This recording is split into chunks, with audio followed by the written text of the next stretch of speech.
stretching time, floating free, gotta ease his mind. Wings spread wide through the blue, flying high, nothing else to do. In the cockpit, it's just him and the breeze. Captain Canada feeling at ease. Stretching time in the open air, flying high without a care. Captain Canada soaring free, smoking sky, all he needs.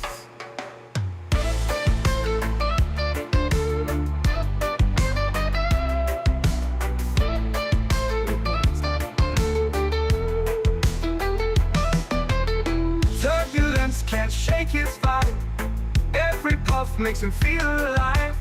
He's the captain you can't confide, loving life and stretching time. Sunset glow as he climbs higher, heart beats to his own choir. With a grin, he takes another puff, but Captain C knows sky's too tough. Stretching time in the open air, flying high without a care. Captain Canada soaring free, smoking sky, all he needs.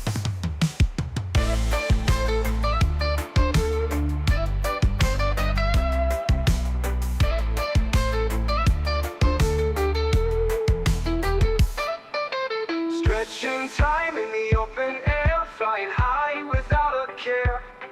Captain Canada soaring free, smoking sky, all he needs. Stretching time in the open air, flying high without a care. Captain Canada soaring free, smoking sky, all he needs.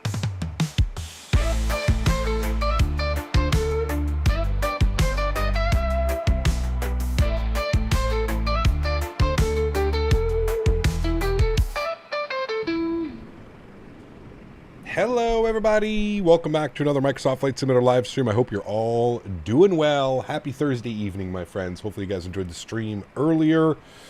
We are ready to rock and roll with some Air Canada ops, Vancouver down to San Francisco. Absolutely awesome. Mr. Midnight Maverick coming in with the $10 donation. Huge no floaties to you, man. Thanks to Maverick for making that song. AI generated Captain Canada Cat Jam. Huge no floaties to you. Thank you very much, Mr. Midnight Maverick. Appreciate you, man. Huge no floaties. Hope you're having a great week. Thus far, almost through to another one, man. Tomorrow was Friday. Should be a good one. Thanks so much, man. Appreciate you, dude. Freddy, welcome back, dude. Hope you're enjoying your birthday. Gordon, good to see you. MN Sports Fan, welcome back. Bomb Tech, good to see you. Captain Crystal, welcome. Matthew O is in the house. Good to see you, dude. Kenny Myers is here. Greg Elwell's here. Reggie is here. TonyBaldo's in the house. Good to see you, man. Mr. Maverick, thank you again, dude. Appreciate you. Nicholas is here. Huskers is here. Dante, what's going on, man? Welcome back. Phil, good to see you, dude. Welcome back. Skyworker's here. Good to see you, man. Leonard, good to see you. Gary, good to see you. Jehenzabed, good to see you, man. Welcome back. Jay, good to see you. Hope you're doing well. Lufthansa 23, super good to see you. Bill, good to see you. Jordan, welcome back. Leonard Grant, good to see you, man. Live It on a Player, good to see you as well, man. Welcome back. I hope you're doing well. Appreciate y'all being here, man. If you guys do want to join, please feel free. We are on the VATSIM network, and we're going from Vancouver to San Francisco. Should be in the little thumbnail. You could also put exclamation point scenery in chat. Let me make sure Nightbot's in here. There we go. Nightbot is joining now. If you're interested in picking up any of the scenery that I'm using, there's a link down in the description below, or of course, exclamation point Love scenery those in jam chat. in tunes. I'm ready for my first class champagne now, please. Let's do it, man. First class champagne. Yes, sir. Should be a fun flight. Really looking forward to it. Unfortunately, there's no ATC here in Vancouver.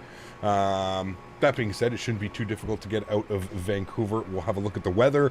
We'll start programming the flight, and we'll get this bad boy underway. So shall we do that? I think we shall. Let's jump inside the aircraft. Let's get this bad boy programmed, ready to go. First thing is first, let's go to the overhead. We do have the battery and the external power on, and that is it. We'll get our IFE and our cabin utilities on. Adiru can go on. We'll arm our emergency exits.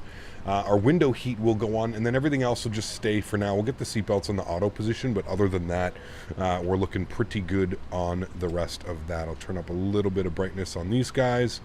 Good, good, good, good, good. Nice, beautiful, and we'll get the master brightness turned up as well. Beautiful. Okay, cool. Let's come down here to the electronic flight bag. We're going to go to our EFB options, we're going to request the data from SimBrief. Beautiful. You can see Air Canada 568, cost index of 97, route distance 737 nautical miles. Flight time today is scheduled at about an hour and 49 minutes, hour and 48 minutes on the flight time today. Beautiful. All of this is looking wonderful. Let's go and head down to the FMC. We'll go to the FMC tab. We'll go to our pause and it button. We're sitting on the ground here in Vancouver. So we'll throw in CYVR. Good. Throw that into our reference airport. Beautiful. We are going to grab our GPS position. So we'll go ahead and throw that into there. Beautiful. Go to our route tab. We're going to do route requests. SimBrief route requests. YVR to SFO. Good. We'll select that one. We'll go ahead and set payload of the aircraft. We'll go ahead and set the fuel of the aircraft. And we'll go ahead and select route. Give that about 10 or 15 seconds to run through it. Make sure all of that is done correctly. Let's have a look, see what the weather's doing here. So let's go to Vancouver. Did they not give us any arrivals into... Yeah, okay, I don't know why it's not drawing in any of the arrivals. Unload, import, SimBrief, U. I don't know why it's not drawing any of the arrivals or the departures in. Vancouver, go to CYVR. Let's go to weather. Winds are showing 190 at 6. Which means we'll probably expect runway 26 left for departure because we are going southbound. So we'll expect that 26 left, a little bit of crosswind at 6 knots. No big deal. Should be perfectly fine. 20-mile visibility, few at 5,000, 21 degrees, altimeter 3021. So we'll set our altimeter there. We've got our descent forecast, our wind uplink, and our perf uplink ready to go. We'll go ahead and load our flight plan. Good. Give that about another 10-15 seconds to run through its checks. Everything good there. Phil, my man. Huge no floaties to you. This is definitely not Scott Phillips. Huge no floaties to you. Thank you very much for your support, my man. I appreciate you, buddy. I hope you're doing well, and thank you for the continued support, man. You're at 77K subs. We need something special to do with the 777 once you reach 77.7. Maybe we're gonna do a big 77,000 subscriber long haul. Not this weekend, not next weekend, the following weekend. We're going to do some like 11-hour flight to kind of celebrate 75, 76, and 77,000 subscribers. So should be awesome. Should I purchase the YYZ scenery from FSim Studios? It is fantastic. If you're looking for a great Calgary, can highly suggest it. Yep. Tanner DeBobo, what's up, man? Good to see you, dude. Welcome back. Activate and execute our flight plan. Beautiful. Let's go to our departures here. We're going to be on the Vancouver 2 departure out of runway 26 left. Good. Thanks again, Phil. Appreciate you, my man. Huge no floaties to you, dude. Scott, thank you. Scott, Phillips, Phil. Thanks, buddy. Appreciate you, man. Do you think the 310 flies better than the A300? They both fly very similar. I prefer the A300, but that's just me. Arrivals into San Francisco this evening. San Francisco, weather.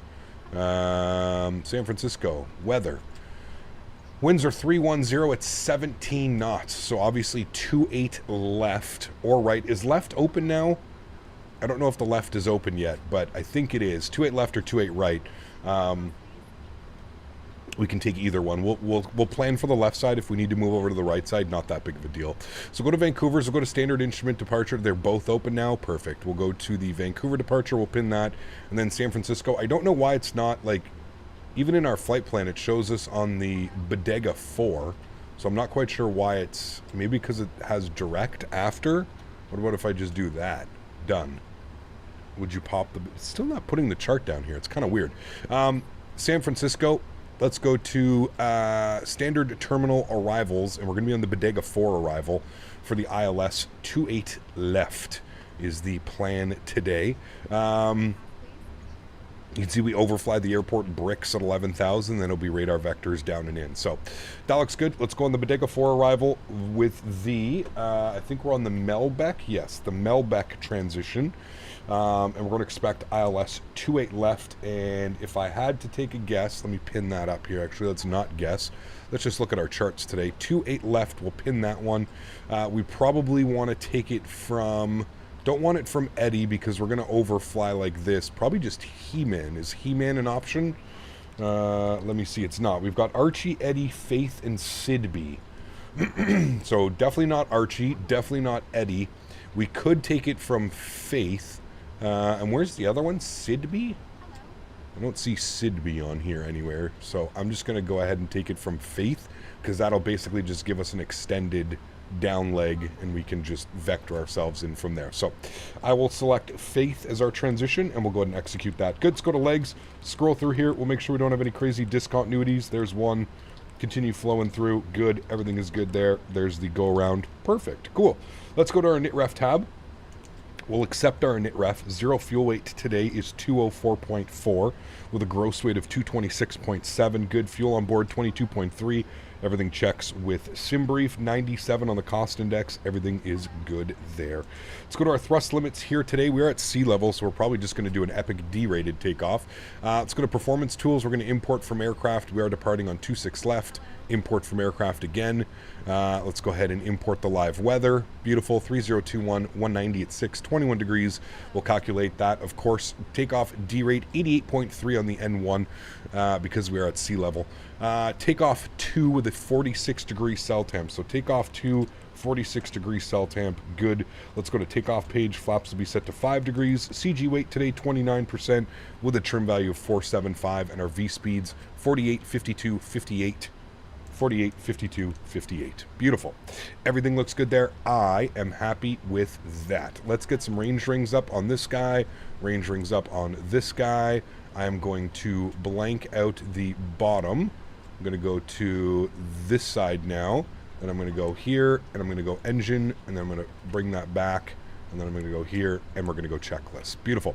Oxygen has tested and checked. Good. Flight instruments, heading, and altimeter. We'll plug in 260 for runway heading, because technically it is a vectored departure, but we'll plug in 262, I believe, is runway heading. Rotation 158 is our climb out, so we'll plug in 158, and initial climb to 10,000. Nothing wrong with that there. Beautiful. Pre-flight is complete, and we'll make sure that our park brake is set. Good. Wonderful. And then the next thing that we've got here is our before start checklist. Flight deck door closed and locked. MCP V2 heading, track, and altitude correct. Takeoff speeds V1 48, 52, 58 checked. CDU pre-flight complete. Trim value 475. So we'll bug that up, although it's not going to do anything because I need to bump all of these to the auto and on position. There we go. And now I can set my trim 475, 4.5, 475. Good. Taxi and takeoff briefings complete. And next we just have our beacon, and then we shall be good to go, friends. Beautiful. YVR Center's online. Hey, nice. Vancouver Center jumped online. 33.7. So we'll grab that departure frequency from them. We'll grab our departure from them on 33.7. And we'll advise that we have ATIS information. And then your flight 6 left. And then your squawk code 1432. Information alpha. Info alpha. San Francisco International Provided Georgia 6 departure, runway 26 left for departure. Sounds like they're getting us Georgian 6 departure. The question squawk 1432. So we may have to change something. Canada 562 heavy. Load up on extra poutine? Oh, baby. Contact me for taxi. We love some poutine. We love it. We love it. Net Jet 1, turn left heading 290, cleared ILS, runway 26 right approach. Sidby looked like your best option on the ILS. It was right next to Eddie. It's a left Sidby. heading 290. Was that the option? Left heading 290, Net Jet 1. Bodega, Melbeck, 28 left, Sidby. You're correct. Thank you. I fixed that.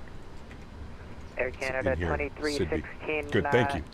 I'll just make sure. Let's see, you're on the That wrong should be arrival good. here. The That is good. Perfect. Thank you, man. Yeah, good eye on that. I didn't even see that.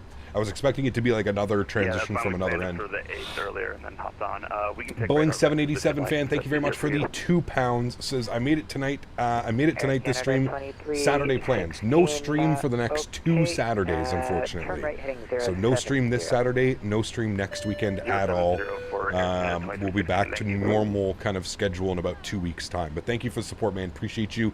There is no stream on Saturday, but we are live Sunday and Monday as well. So, yeah. We are. Vancouver Center, good afternoon. Air Canada 568 with ATIS information Alpha IFR to San Francisco, please. Canada 568, Vancouver Center, today, tower just came up. You can contact them 118.7. 18.7, we'll talk to you soon. All right, Tower's online now. Holy moly, everybody's coming online. Beautiful. Vancouver Tower, good afternoon. Air Canada 568, ATIS Information Alpha, IFR to San Francisco, please. 568, just stand by 1. You're number 1. No worries. Vancouver Tower, United 2970, heavy requesting up our clearance to Frisco. We are ready to copy. No, 2970, stand by your number 2.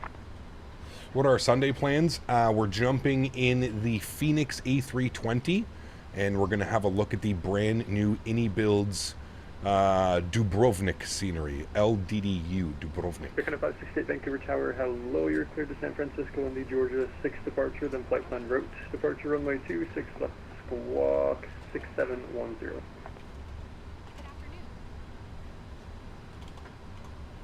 At Air Canada 568 is cleared to San Francisco, Georgia 6 departure out of 26 left, flight plan route, squawking 6710.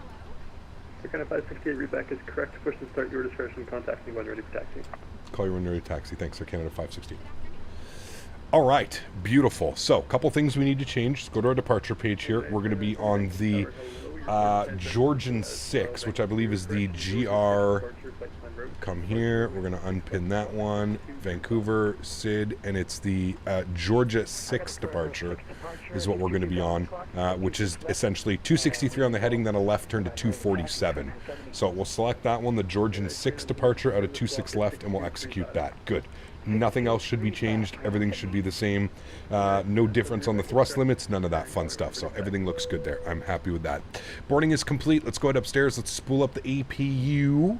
Seatbelt signs can come on. Beacon light can come on. And we shall go ahead and get GSX ready to go. So we'll go prepare for pushback and departure. Squawk code is 6710. 6710. Good, and we'll make sure that that is on and reporting. We're going to go TA only. Good. We still have more flights in the 777. Well, the 777's not going anywhere. So, yeah, we will have many more flights on the 777. But for the time being, we're going to jump in the A320 for about a week.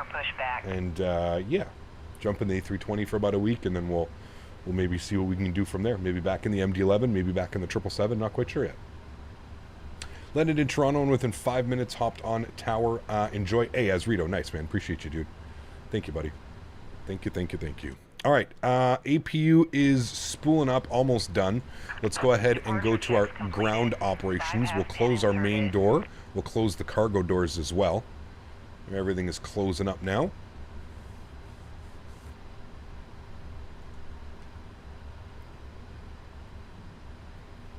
Cap has not played with the stick in a few weeks. He misses it. Yes, correct.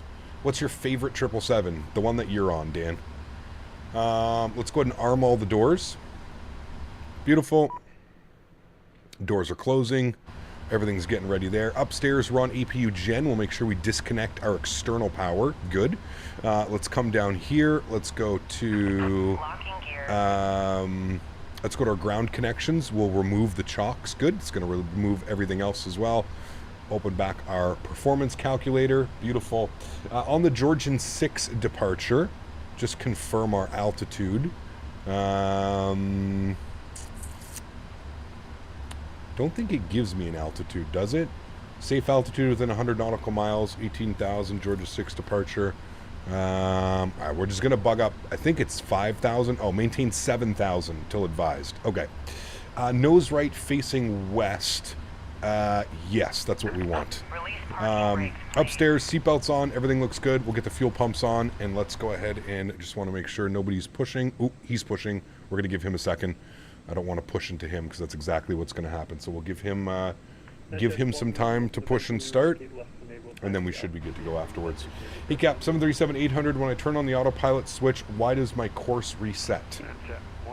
I don't know what engaging autopilot in your course would have something to do. You typed wrong squawk code 6711, not 6710. Oh, you're right. I must have fat-fingered that one. Thank you. 6710, correct. See, best first officers in the sky, chat. Right here in this chat, baby. Best FOs in the game. Yeah, I got some problems with my headset. It's really super muffled, so I'm not hearing you very well. I will Okay, our before start checklist has been complete. Now we'll have before taxi. Yes, we'll release the parking brake as soon as he's done. Don't mind me, I always thought it was pronounced Skalood. Skalood. I'm back, just finished up dinner. Nice, what'd you have, Zachary? Can I have some? I'm actually kind of hungry. I ate before stream, but I'm kind of hungry still.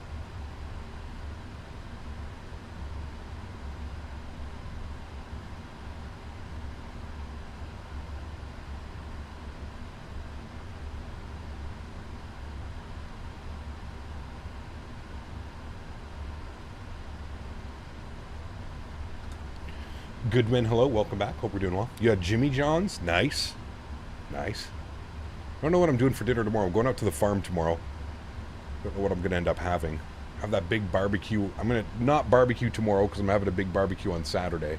I don't know what I'm going to make. Fettuccine Alfredo, amazing. Got some leftovers I can give you. Hey, let's go, man. Send it up. You got some garlic bread with that bad boy, too?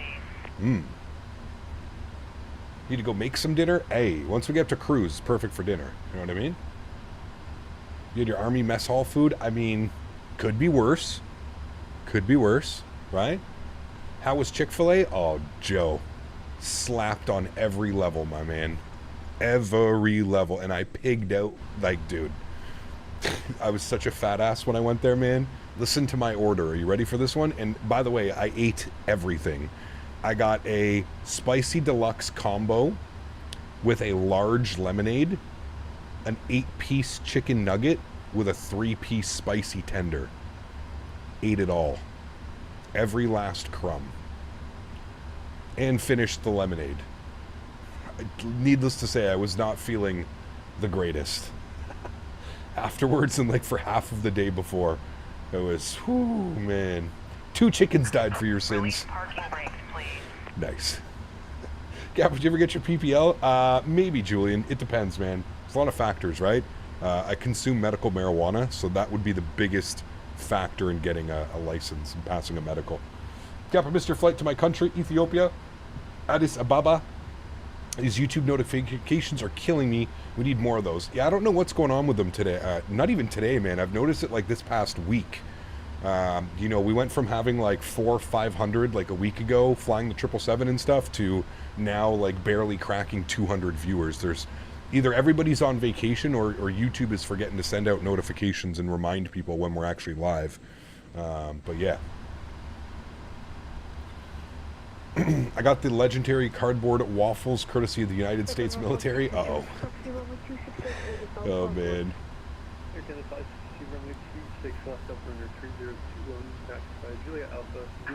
Release parking brakes, please. Cook some up just for you. I live for garlic bread. Oh, dude, I love me some garlic bread, man. Some garlic bread with some pasta. Spaghetti and meatballs with garlic bread. Name me something better. Come on. Proper, authentic Italian, spicy Italian meatballs. Funny how tonight's streams in the 777. My wife's about to board a 777 at Newark to Brazil. Nice. Very cool. When I tune the frequency in the simulator, I don't hear any people talking. Make sure you've got it set up correctly in your client. You need to be running a client. So either vPilot or if you're on X-Plane, X-Pilot. And you have to make sure that you set things correctly in like your audio settings. Make sure everything's set correctly in there. Alright, I think we're good to go. He's moving. Juliet Alpha, Juliet Kilo, Victor Hotel, Delta 7, Hotel 26 left at Delta 7. Release parking brakes, Alright, I think that United is also going to be moving, so give me 2 seconds. We'll make sure that United is moving. We've got the Air Canada behind us. He's now taxiing. Good. And then we'll just make sure that United starts moving here in a second. I'm sure he will. I hate setting it right into either the D-rate position. What's that, sir? Cap, how can I make the A320 flex easier on the Logitech 3D Extreme Pro joystick? I don't know, man. I have no practice or support with that one. I don't use it, so it makes it a little bit difficult for me. You haven't been getting YouTube notifications? Now, a lot of people haven't, Lufthansa Super. That's why, like, when we were streaming earlier, we were barely breaking 200 people because it's just not sending out any notifications or anything. And you'd think, like, you know, at least at this point, our schedule hasn't changed in like 2.5, 3 years. You would think people would know, like, oh shit, it's Thursday. But obviously the notifications, people got a lot going on, you know what I mean? So, Yeah, slur, it seems to be like affecting just like, I don't know, a third of the people or half of the people that usually watch the streams or something like that. So how do you set up the settings correctly to hear something in vPilot? I mean, it's not that hard, man. You click on the settings and you go to the audio and you just make sure that your microphone is working, and then your output device. So if you're using speakers or you're using a headset, it's probably going to be here. And then you can see that if everything's working correctly, because you'll actually see your microphone lighting up, and you want it to be in the green so that everybody, you know, don't bump it all the way to the red. And yeah, Tower is online. Correct. We are with Tower right now. We are with Tower, and then we'll get over to center for departure. Looking forward to the IndyBuilds A350. Absolutely. All right, park brakes released. Commencing push. Nice. Let's go. Block time is on. Good. And let's go ahead and head upstairs. Everything looks good up there. Engine number 2 over to start. We'll hit the run tab. There we go. Wonderful. And sounds are up for engine start. Did they change the engine blade model? It looks different. I don't know. You'll have to check the change log. I really don't know. What's new in this update? A lot. If you just go over the change log, this one was more, I think, based off performance and some more of those nasty screen freezes and stuff like that.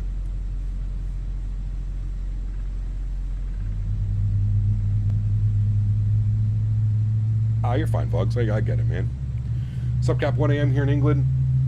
Still on the jet lag from America. I'm back Thursday. Nice, dude. We'll have a great trip, dude. These are FT Sims. FT Sim sounds. This is the GE sound pack. Yes, correct. And remember, I'm only using the engine sounds. Every other sound that you're hearing is default PMDG. The reason why I like the FT Sim sound pack is it allows you to split it up. You can either use all of the sound assets from FT Sim or just the engine. I think all the other PMDG sounds are fantastic. I just wish the engines had a little bit more bass like these ones do. Cat, my GSX sounds go through my monitor. It's been an issue. What should I do? So Julian, again, same thing, man, with GSX. You're going to open up GSX.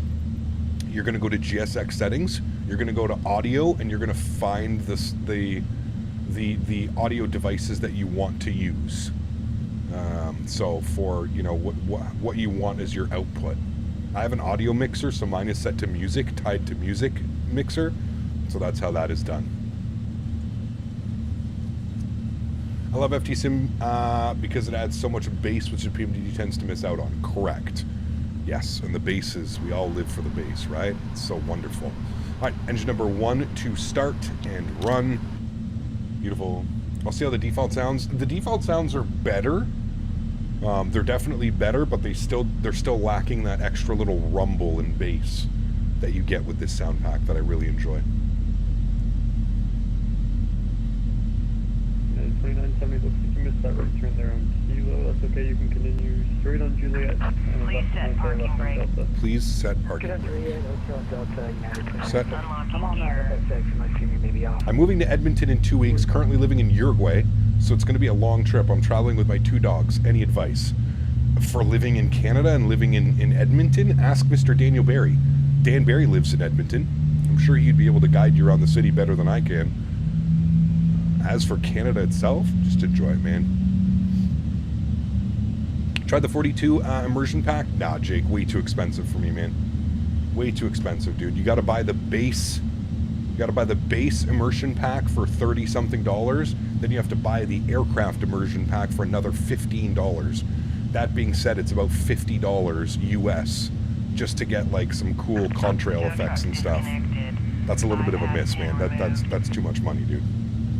That's the thing, there's no other option than to select my monitor speakers even when I have my headset plugged in. I downloaded something called OpenAL, and it worked once but not anymore. It's a weird one.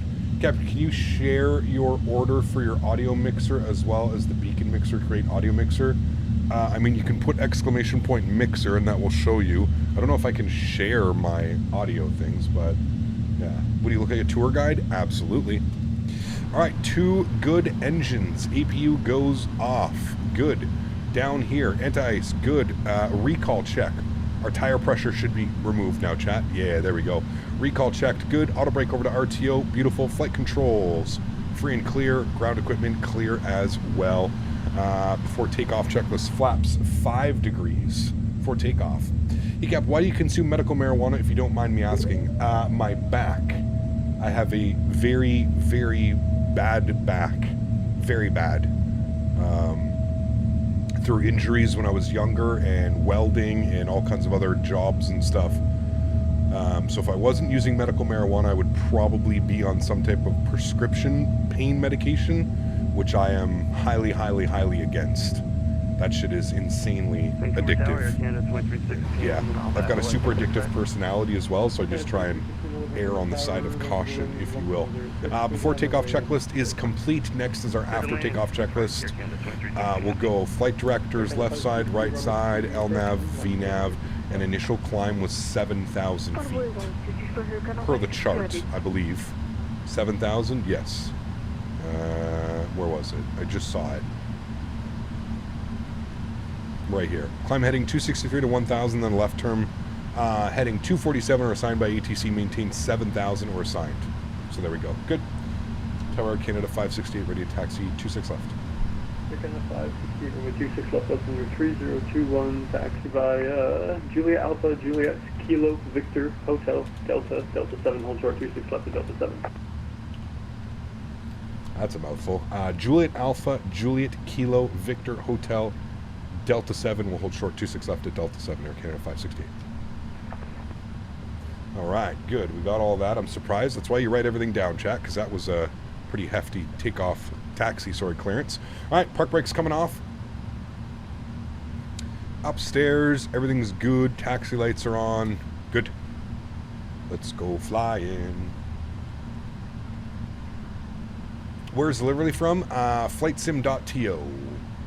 Have to give you Kilo and Victor Hotel because if you continue to have Juliet, your wings would hit the building on the right side.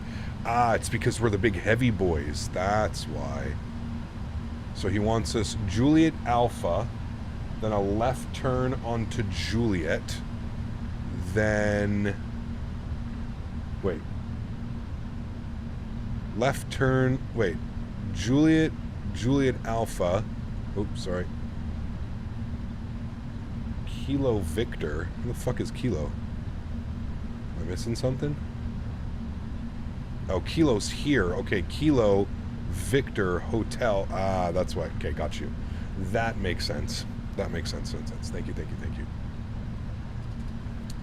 That makes sense, my amigo. All right.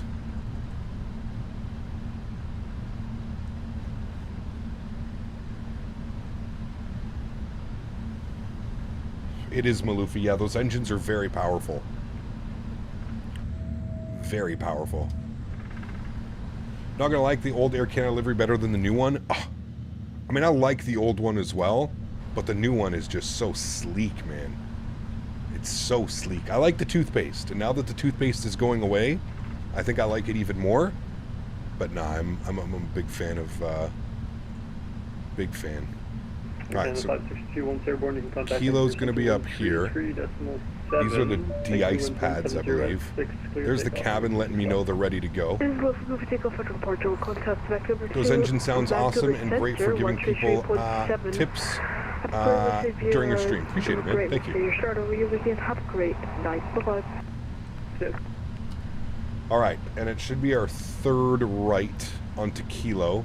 So right up here should be Kilo. And we can't go this way because our wings would clip this building, I believe is what the controller was saying. This building right here, we may be clipping those buildings.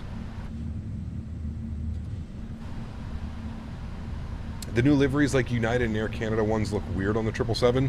The new Air Canada livery? Nah. Come on, it's right behind us. Slaps. Real nice. Correct, the 777 is too large to fit down the taxiway, unfortunately. Got you. So we need to make a right onto Kilo here. Ooh, look at that. 777 departing right in front of us, chat. Ooh. Alright, so we're making our right here. Wonder if we're in the 737-700 soon. A320. Air Canada 2316 is clear at Mike. A320 before the 73. We will be back in the 73, but I just don't know when. Welcome. Unless you want some wing damage and I can send you down. Nope. Nope. don't We'll think take really the Air Canada would be very happy with us. 867. Yeah, 2316 Roger, gate 67. Make that next left on Mike. Juliet Alpha, at your discretion. Have a good one.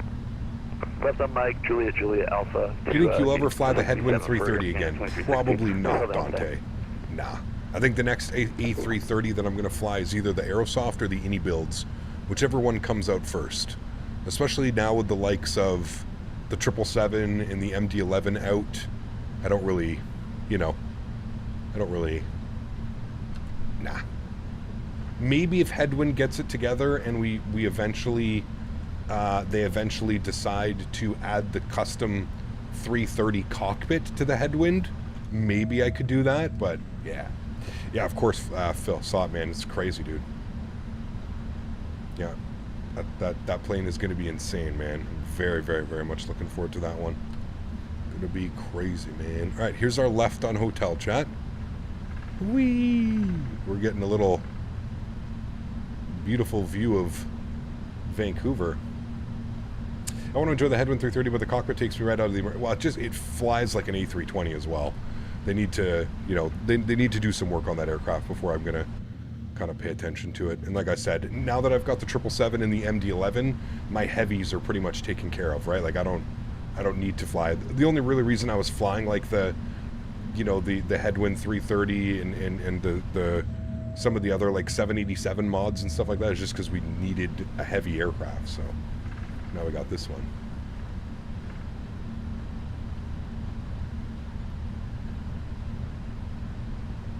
Pretty sure hitting a building is a fireable offense. Probably something you don't want to be doing. United 2971 airborne contact Vancouver. Do you think the 350 will come out before 2024? 70 at 6 from Delta 7. I'd like to think so, but I don't know. I don't know. You should have other add-on airports installed that you're not using. Should you? The simulator runs better if you don't. Summer is going to be over before I see my Captain Canada Summer Camp t-shirt. How many have we sold? Great question, Dan. We haven't sold much since I stopped promoting it before the expo. I think we sold another four or five units since the expo. I do have to send you your shirt. It's here. I got to send it to you. Maybe I can do that next week before I go to the cottage or something. Why would they release 2024 when 2020 is just getting good with all the new add-ons? Well, they're still going to be supporting 2020, so it's not like you got to worry about 2020 disappearing or anything like that. So you'll be fine, man. All right, we're going all the way down to Delta 7. Gap, caution, 777 is an absolute rocket on departure. Well, yeah, especially if you don't derate. We're doing a heavily derated departure. So if you're just blasting out of here with 104 N1, then yeah, absolutely. We're all the way down to 88.4 on the N1. We're doing a derate takeoff with quite a heavy cell temp on it as well, 46 degrees Celsius. So, fingers crossed 2020 gets some CPU performance improvements. I don't think it will. I think all the major improvements are probably going to be for 2024. So, yeah. You're going to get X-Plane 12 and keep 2020. Sure. Summer camp t-shirt is perfect for all seasons. People would be crazy not to buy one. Yes, we need to start working on next year's model, Dan. We should, I know you got a couple, look at that 767 cargo jet. Can't wait to do some cargo jet 75 ops. Yes, sir. We need to start making next year's design, Dan. Yeah. Hey Cap, I got a question. When I tune the frequency inside my plane, it doesn't tune in VPilot. I have to go into VPilot to tune it. Do you know how to tune it inside the plane? How do you tune it in VPilot? There's no option to tune. You have to double click on these? Is that what you're saying? Double clicking doesn't do anything. How do you tune to a frequency? Oh, you have to right click and tune it? That's weird. I don't know, man. It should work. It should work. I don't know. That's weird. I don't know. Did you hear Air Canada just added service to the moon? You need a rocket on takeoff. Did you hear that Air Canada is now serving alcoholic beverages complimentary on flights now? They're trying to catch up to porter and stuff. Next year's, dude, took me an entire evening to come up with this year's. I think we got time. Yeah, but, you know, if we could perfect it a couple months out and, you know, give us some time to, like, you know, make the perfect shirt. But, because I know you had a couple other designs, right? So. Air Canada 568 from Delta 7, line up and wait runway 26 left. From Delta 7, line up and wait 26 left, Air Canada 568. Was actually just an Air Canada flight a couple days ago, and they were serving alcohol. Yes, correct. WestJet just announced free Wi-Fi. I mean, it still boggles my mind that none of these airlines are offering free Wi-Fi. Like, come on, dude. You got it on your airplane. You're going to nickel and dime people for $10, $15 to pay for Wi-Fi? Like, I don't know. It seems silly to me, but hey, what do I know? All right, all of our lights are on. We're looking good. After takeoff checklist is all set, ready to go. Beautiful. Beer and wine. Spirits are not free. Ah, there you go. Beer and wine. Yeah, I don't really like either, to be honest with you. Monsieur Javis, 18 months. Appreciate you, amigo. Hope you're doing well, man. Thank you, thank you, thank you. 18 months of Mr. Jarvis love and support. Air Canada 568, once airborne, contact Vancouver Center 133.7, Vancouver winds 170 at 6. Clear takeoff runway 26 left, and of course, no floaties. Alrighty, when airborne, contact Vancouver on 33.7, 26 left, cleared for takeoff, no floaties, G-Man. Thanks for jumping on and giving us ATC. Yeah. Chat, look at that lineup. We are professional 777 lineups now. You see that shit? Look at that. That is a pro captain 777 lineup right there. All right, yo, cam's on. I hit it earlier. There we go. Cool. Let's do it, friends. Throttles up to about 40%. Beautiful. Chrono comes on. And toga. Slight nose down pressure on the yoke. Takeoff power has been set. Airspeed alive. 80 knots. Neutral.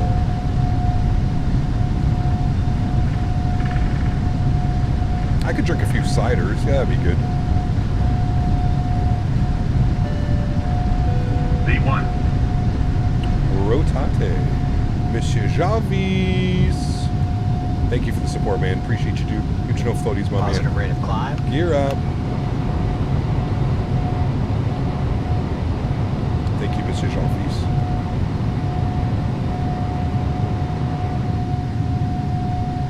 All right, 33.7 for departure. Truck climb out over the water here. Don't lose the horizon. We're making a slight left turn. We should be heading 247.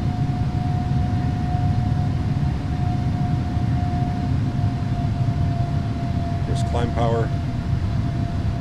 Vancouver Center, good evening again. Air Canada 568, 2,100, climbing 7,000.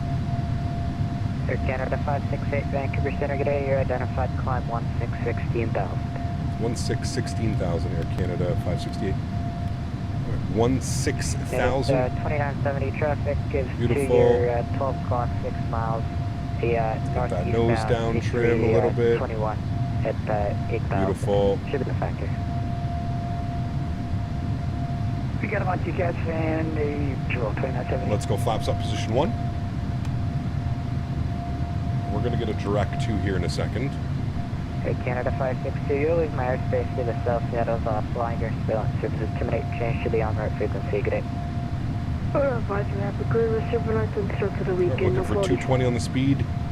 We'll go flaps clean. There's Air Canada 220. 568, turn off heading 170. Left turn 170, Air Canada 568. Air Canada 113, descend 5,000. All right, 170, left turn. Good.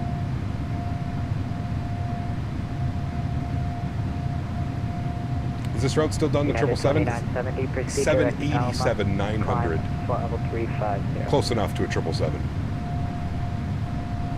Elma 350, 2970 heavy.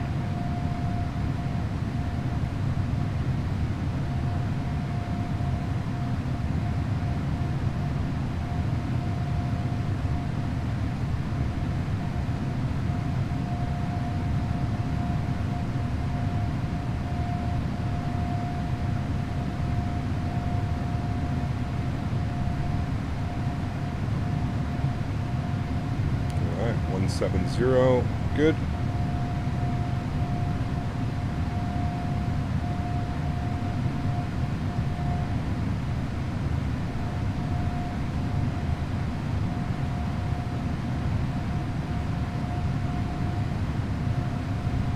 Air Canada 113, would you like the At visual 8,000 approach feet, or, autopilot's on, Johnny, flight approach? deck. Those sounds down just a little bit. Beautiful. Should have Vancouver, Swassen. There's the ferry terminal. And we're almost direct YYJ. He's basically sending us direct Victoria. Air Canada 113, descend 2000.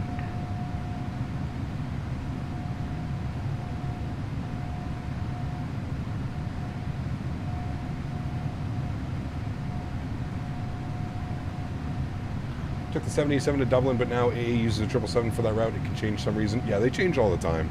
It's based on aircraft availability. Sometimes they want different airplanes for different flights. It all depends, man, to be honest with you. Landing lights coming off, runway turnoffs coming off, wing lights and logo lights are off. Beautiful. Climbing up out of Vancouver. Cap, would you ever try... Canada 568, proceed direct Alma, then on course, climb flight level 370. direct Alma on course, climb flight level 370, Canada 568. All right, Alma on course, LNAV, upstairs. Seatbelt signs, auto. Beautiful. We're direct Alma.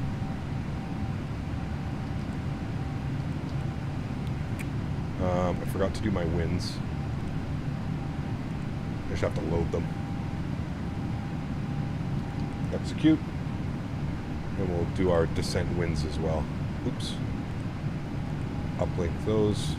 Load them. Good. Cool. Alma on course. After takeoff checklist is complete. Next, our descent checklist. Good. Clear that out. Beautiful. Would you ever try VR off of stream? I don't know, man. Probably not. Not now. Not really interested in VR, to be honest with you, man. I like my flight sim with my, Tobii eye tracker, and yeah. We're climbing like a bat out of hell right now.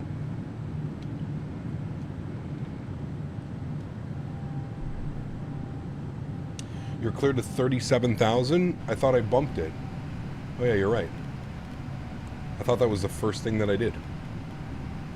37,000. Thank you. And we should be passing over top of Victoria. Where are you? Might be right there. Yeah, there's Victoria. We need to do some 7-3 ops into Victoria again. That place is always cool, man. It's a beautiful part of the world down here, chat. That's Detroit. I hope not.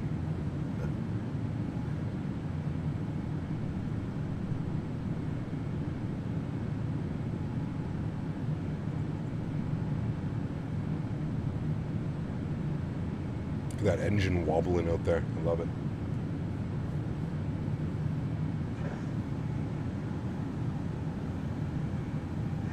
I don't know if there's any trains down there. Man, it's so crazy when you see like Victoria right here. Like there's where that's where the big boats go. That's the big ferry terminal. They drop you off here. It's crazy to see that like you depart from right over here. Where is it? Somewhere over here. Yeah, right there. You depart from right there. Sorry, right here. And it takes you like 2 hours to get to right here. But in an airplane, it takes you all of about what?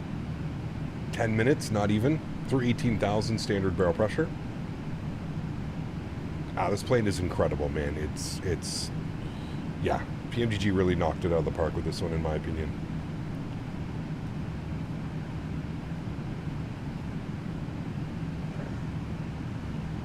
You going there for Christmas? Nice, dude. Very cool. I better see you down in Providence next year, Monsieur Jarvis, with COVID and everything. Honestly, the BC Ferries ride is so worth it, especially if you go up to the north instead. Although flying is much faster. It is, Esrito. It's absolutely stunning. I did it a couple years ago with Dan and Smitty. We took the car ride and the ferry from Swassen all the way to Victoria and then back. United 2970, you'll leave my airspace. If you give me some budget force feedbacks, Yoke, those things don't. Those two sentences. Good night. Those two things don't belong in the same sentence. Hi. I'm sorry, man. There's no budget force feedback, Yoke. That just doesn't. We're not there yet. Maybe in a couple years we may be there. As it stands right now, I believe the cheapest force feedback yoke you can get is like $1,000, $1,200. They're just not there yet. Force feedback stuff's not there yet.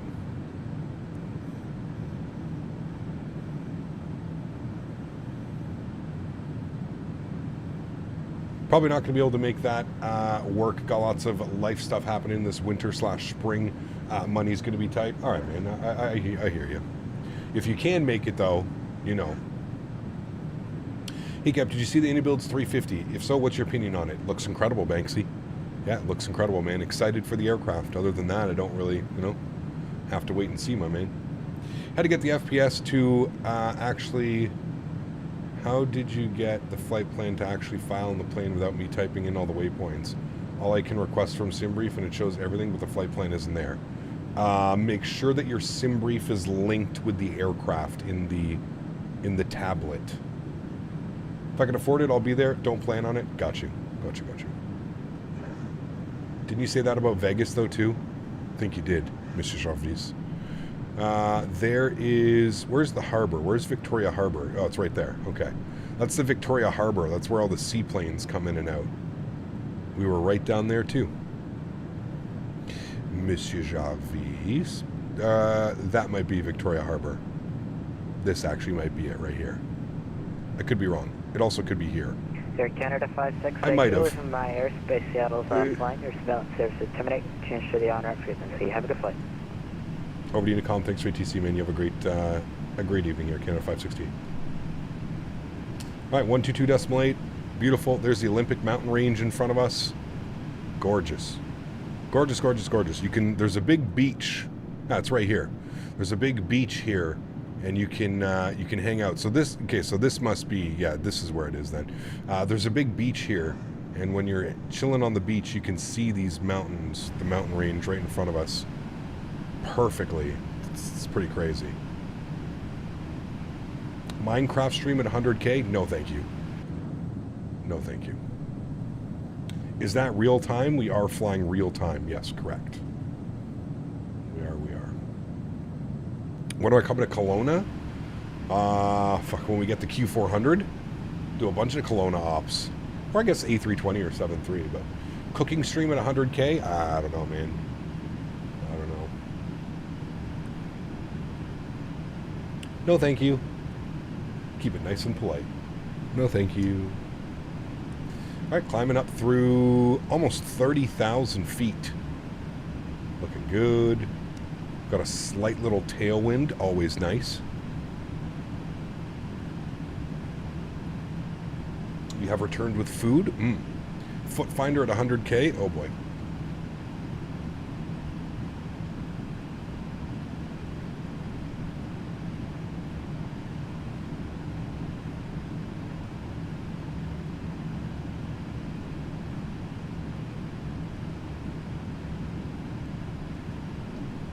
Made some chicken ramen. Nice.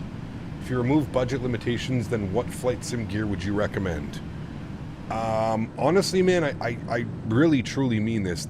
In my opinion, the best bang for your buck is the Thrustmaster.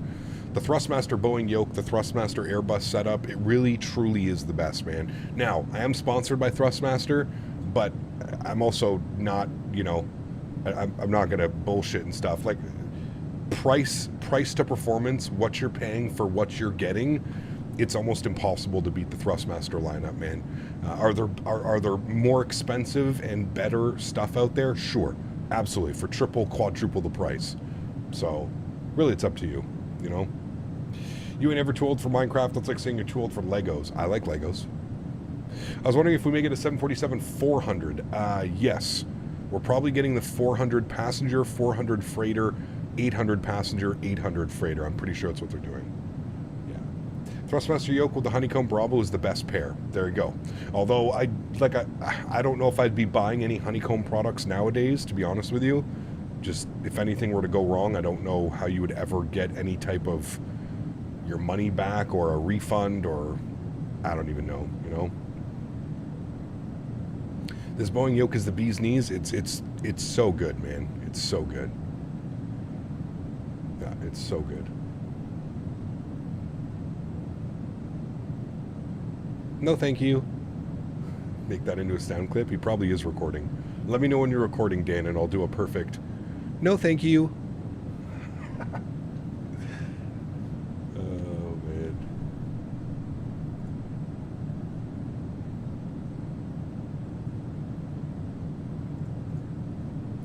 We need a no thank you emoji Discord soundboard. I mean, the 400 ER, which is the same as the 400 but more range, MTOW, and comes with GE and Pratt & Whitney engines. Yeah, I don't know.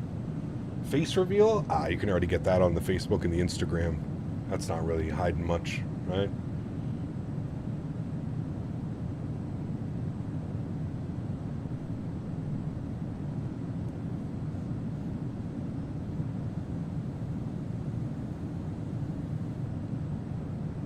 We used to have a ban emoji, but people were aggressive with it. We had to remove the ban emoji. YouTube live stream at 100K? What do you mean YouTube? Twitch? We already stream on YouTube. I'd love to do like a farm stream at 100K. Just me cutting grass for 4 hours. You had a ban emoji? You had to ban the ban emoji? Yes, correct. How ironic. I'll be aggressive with the Timmies too, can't help it. Hey man. I mean, put yourself in my shoes, right, Bomb Tech? I mean, I know you guys are here all the time as well.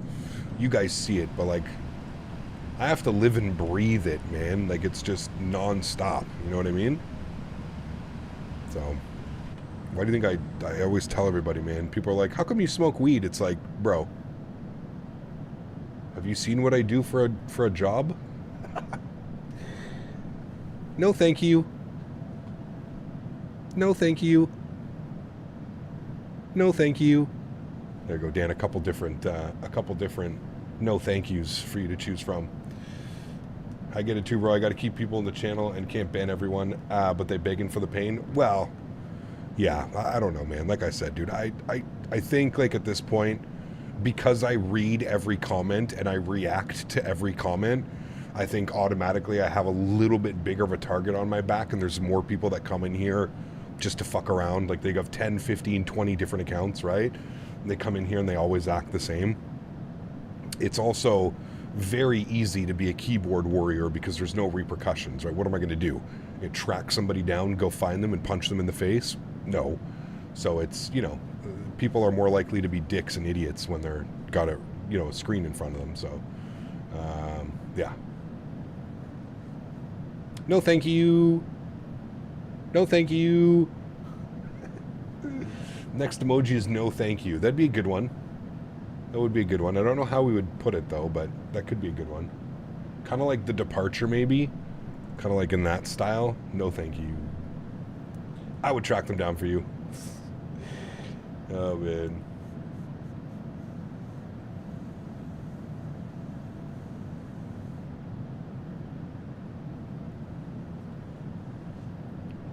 We'll get the job done for you, sir.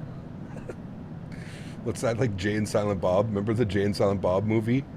Where at the end of the movie, they're just they're going, he's got like the whole paper. On July something something, did you say that Jay and Silent Bob suck and need to eat our asses or something? He's like, yeah, I did. He just freaking punches him in the face. Oh, dude. That movie is, man. Classic. I remember not knowing anything about Jay and Silent Bob. My buddy worked at a movie theater, and this was like one of the only movies that that was playing at that time. It was like, you know, like the 10:30, 11 o'clock show. And we, anyways, he got us free tickets. And I remember being in there and just being like, what the hell is this? Like, I don't know, dude, I had to have been 14, 15 years old, so like, you know, right up my alley. Smoking weed, swearing, funny fart jokes and shit. Like, man, that movie was incredibly funny, man. I think I went home and bought the DVD very soon after.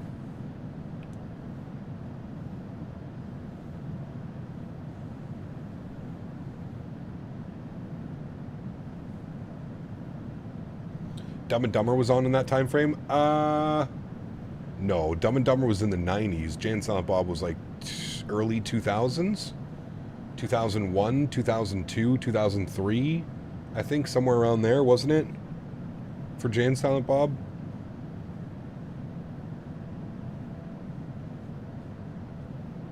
Now, don't get me wrong. Dumb and Dumber is probably one of my all-time favorite movies. I mean, it just... You could put that on any time of the day, any year, and man, oh man, oh man. Yeah, when did Dumb and Dumber come out? 96, 97? It was in the 90s, wasn't it? Estimated time of arrival, about an hour and 30 minutes. Mofgonu, away to party. I'll be creating the Trinity test on my porcelain throne right after. See you Sunday. Nice. Take care, dude. Appreciate you being here, man. I will see you soon, amigo. Have a great night. 95. Got you. Okay. I was dating Jana Jordan, and we went to go see it 10 times. Where is she now? Bombtech. Where is she? I wish a developer would make a Netflix YouTube plugin that would work with our EFBs. Could be kind of cool. I don't know how that would work, but could probably sort it out. I'm sure there's a mod out there. I know you used to be able to do it on the Flight Factor tablets. Used to be able to go to like websites and stuff.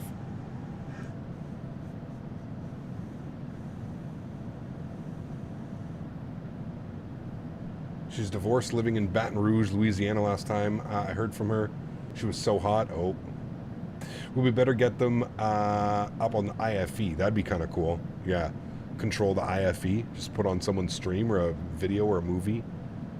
Could be cool, actually. Just go sit in business class, watch a movie.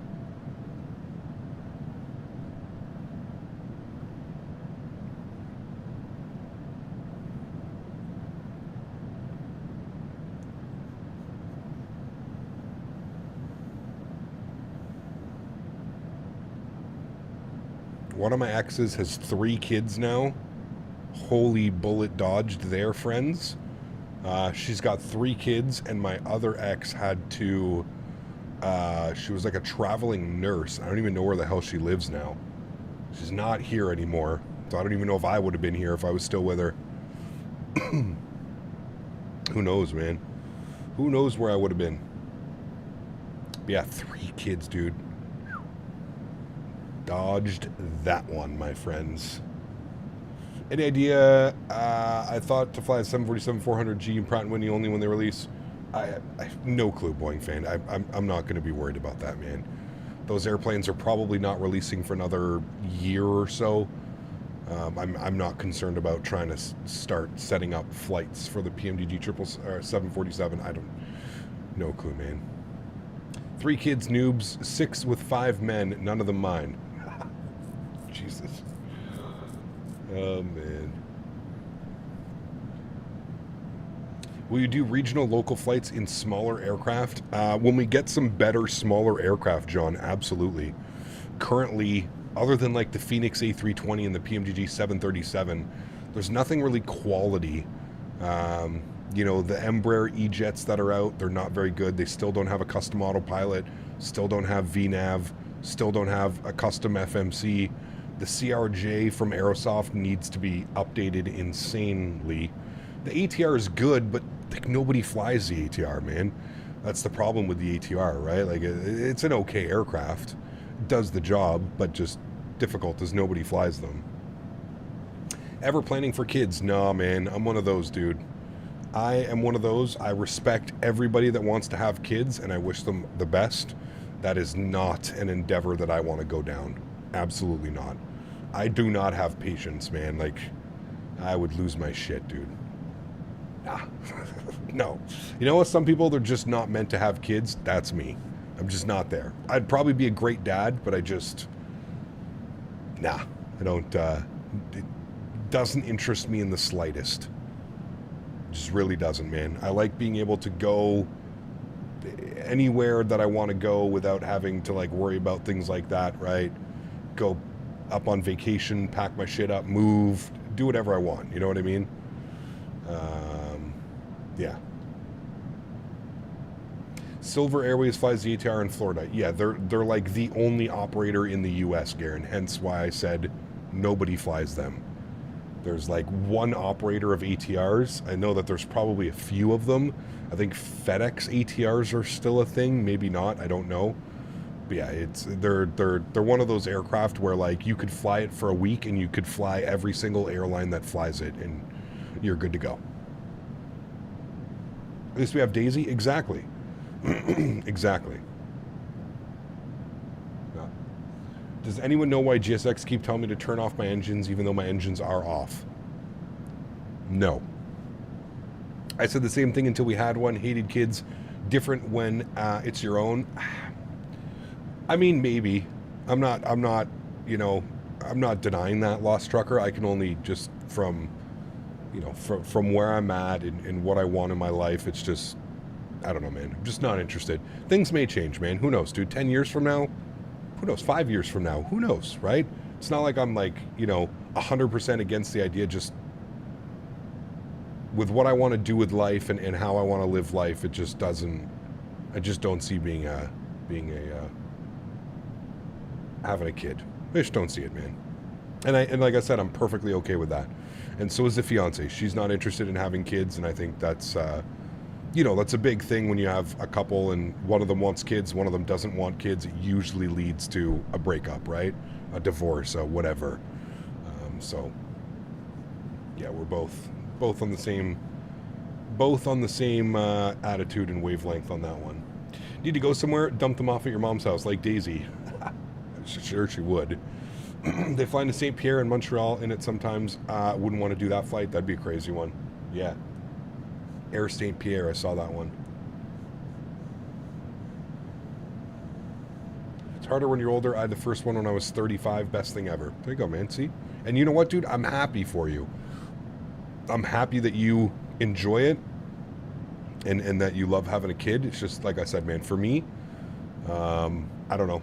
Call it what it is. Maybe because I see so many kids on a daily basis in my stream that I'm like, if my kid talked to me like that, I would fucking throw him through a wall. Maybe that's part of it. Maybe I just don't have the patience. Then you got to consider the money. It's a lot of stress, dude. Like, that's a lot of stress. Considering what I do for work as well, right? Like content creator, live streamer, it's just, yeah, I don't know.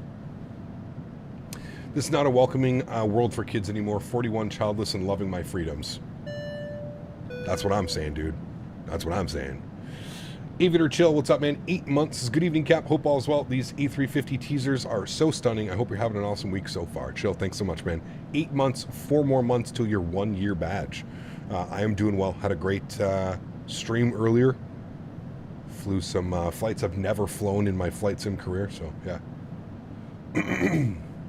Cap, I'm 30 right now, and I feel the exact same way. Yeah, well, and I think somebody mentioned it as well. Raising a kid in today's day of world where, oh boy, well, I'm not going to start with it because I don't need to get canceled myself, but you know where I'm going with this. Raising a kid in today's world is, with everything going on and bullying and fucking everything, dude.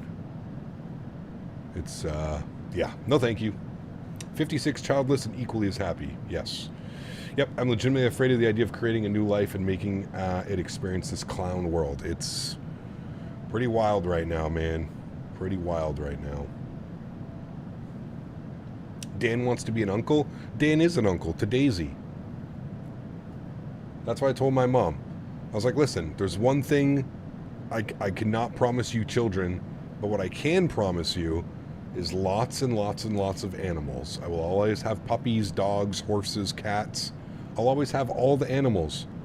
And really, if you think about it, that's a much better option, right? Much better option. Have a dog, have a cat. Equally as fun.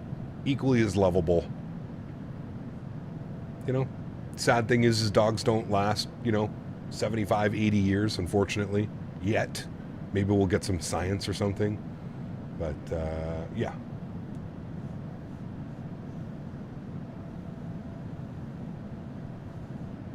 Thank you, Garen. I will keep that in mind. I also use Flight Radar 2.4, Garen, which is real-world flights, and, yeah. I'm thinking about using the A380 on some of the world's longest flights. Cool. Enjoy that.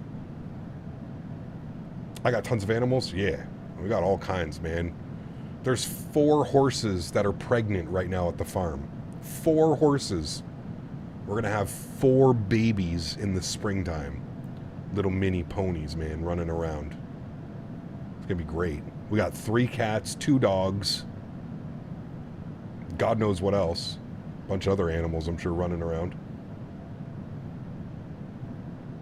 I have 2 pet banana spiders outside. I have 2 dogs and no complaints. See? There you go, man.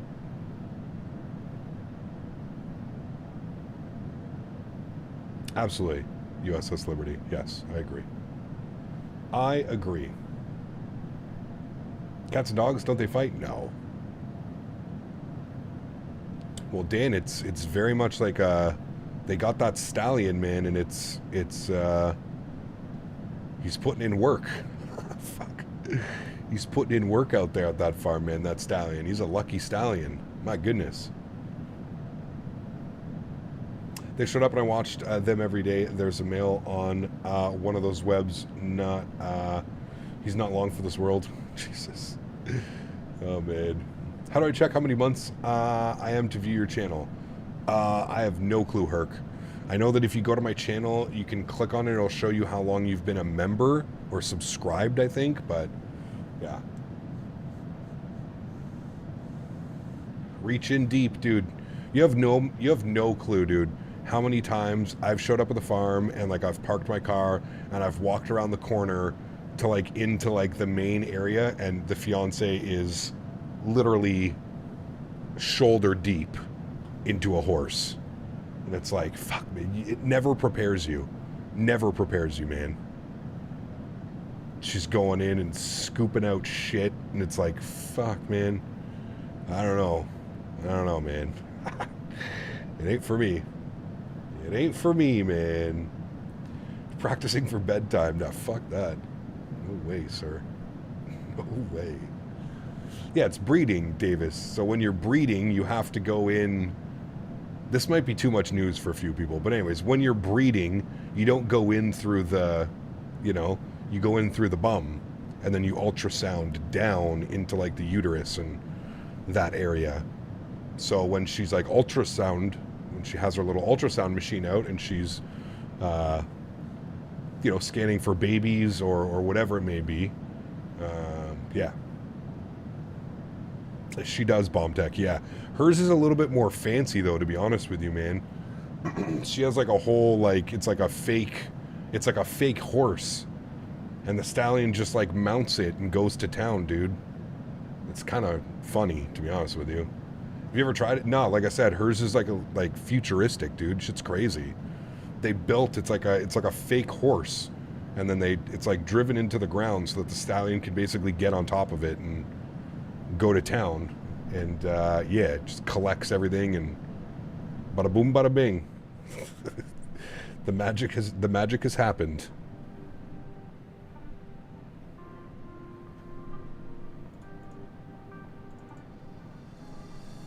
I can't get the phrase,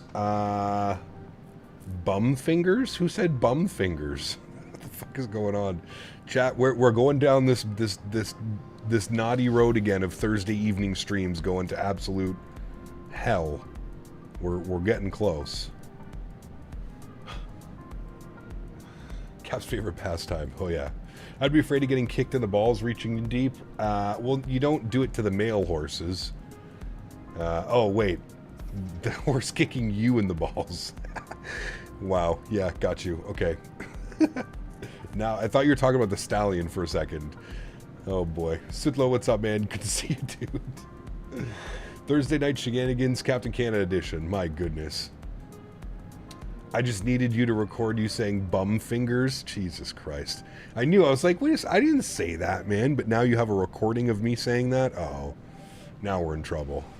Now things have really gone to hell.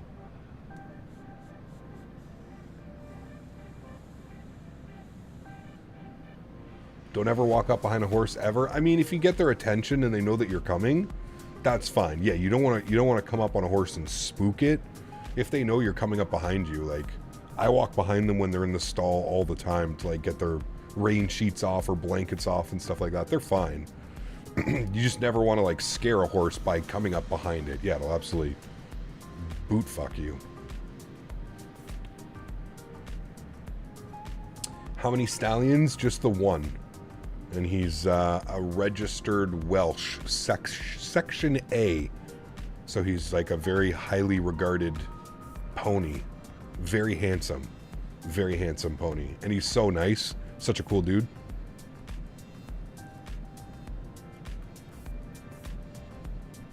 Well, if you know you're there, don't walk behind them. If you don't know, correct. Yes. Have you ever seen those videos of people slapping a horse and then getting kicked in the face? Yes, correct. Yeah. Nice, mofo. Nice.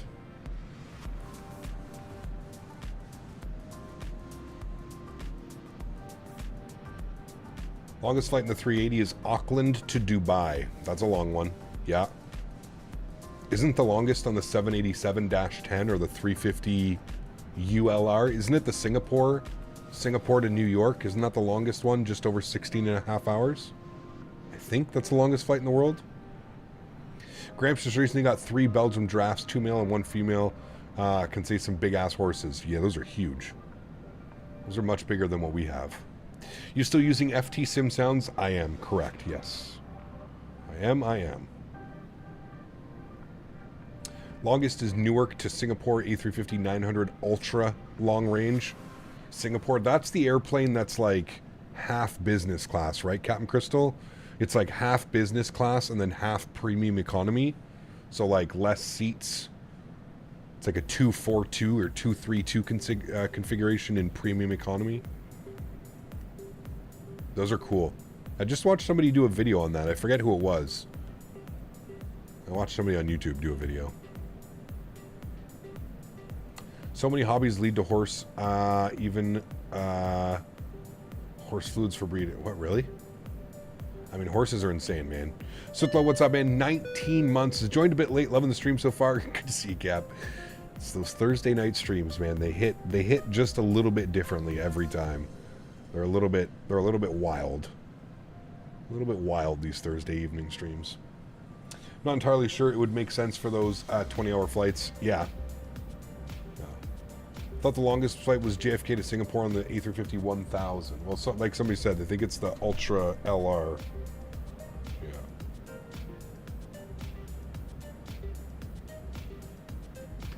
V1 used to fly cow semen in his King Air. I believe it, man. I believe it, dude. That shit's worth its weight in gold, man, literally. For live cover, it's I think it's like $1,000 what the fiance sells it for like you know, it's pretty crazy, man. Living on a player, my man. 5 gifted members. Huge no floaties to you, man. Thank you very much for support. I appreciate that. That's incredibly kind. Appreciate you, man. Thank you. Go watch City Slickers, great comedy in the late 80s about city dudes on a ranch. Still great today. It is. I've seen that. Seen it on TV. Can't remember when the last time was, but I've definitely seen it on TV. Thanks again, man. I appreciate you. Living on a player, my man. Get some love in chat, guys, if you got a gifted membership. And Sutlo celebrating 19 months. Thanks, man. Remember when you flew into Irma? Yeah, that's when we lost the 777 off the coast of St. Martin. Yeah. Thanks for good laughs, good medicine, my man. Got you, dude. Thank you, buddy. Appreciate it. You're probably right, Dan. Inkjet printer ink is very expensive. Very expensive. All right, chat. Where are we on our flight plan? Oh, we're already well past. We're coming up. Do we just pass Portland? Damn. We already passed Portland. Portland's over there somewhere. Shit. Didn't think we were cruising that fast. We must have a wicked tailwind right now. What's our ground speed? Ground speed is, not really actually. We've got a quartering headwind now, 50 knots. 472 across the ground.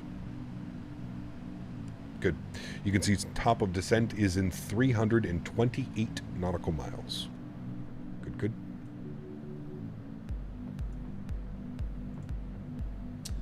Was the stock Microsoft weather enough to bring down a 737?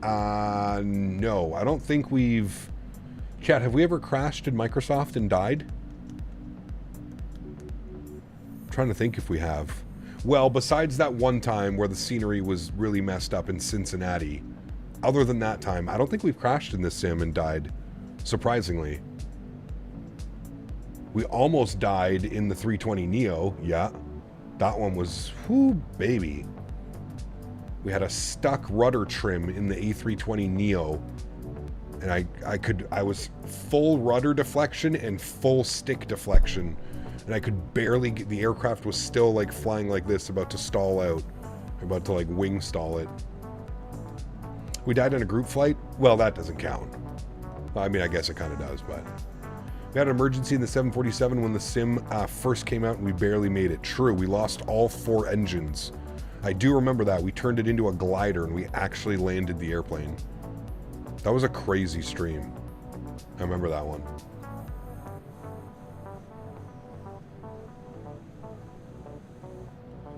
Yeah, and if you think about it, really the only other crashes that we had 2 crashes in the Zebo mod. When we had like a weather update.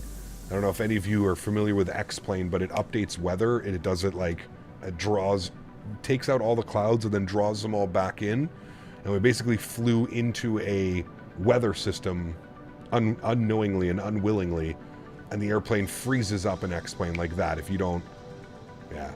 And then the flight factor 777 into, again, we flew into a hurricane, 70 to 90 knot gusting winds. We couldn't land the aircraft. It just wanted to float, float, float.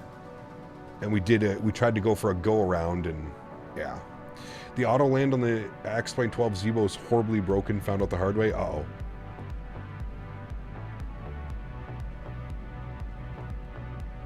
X-Plane 11 weather updates are nasty. X-Plane 12 is better. Fortunately, that's good. Good news.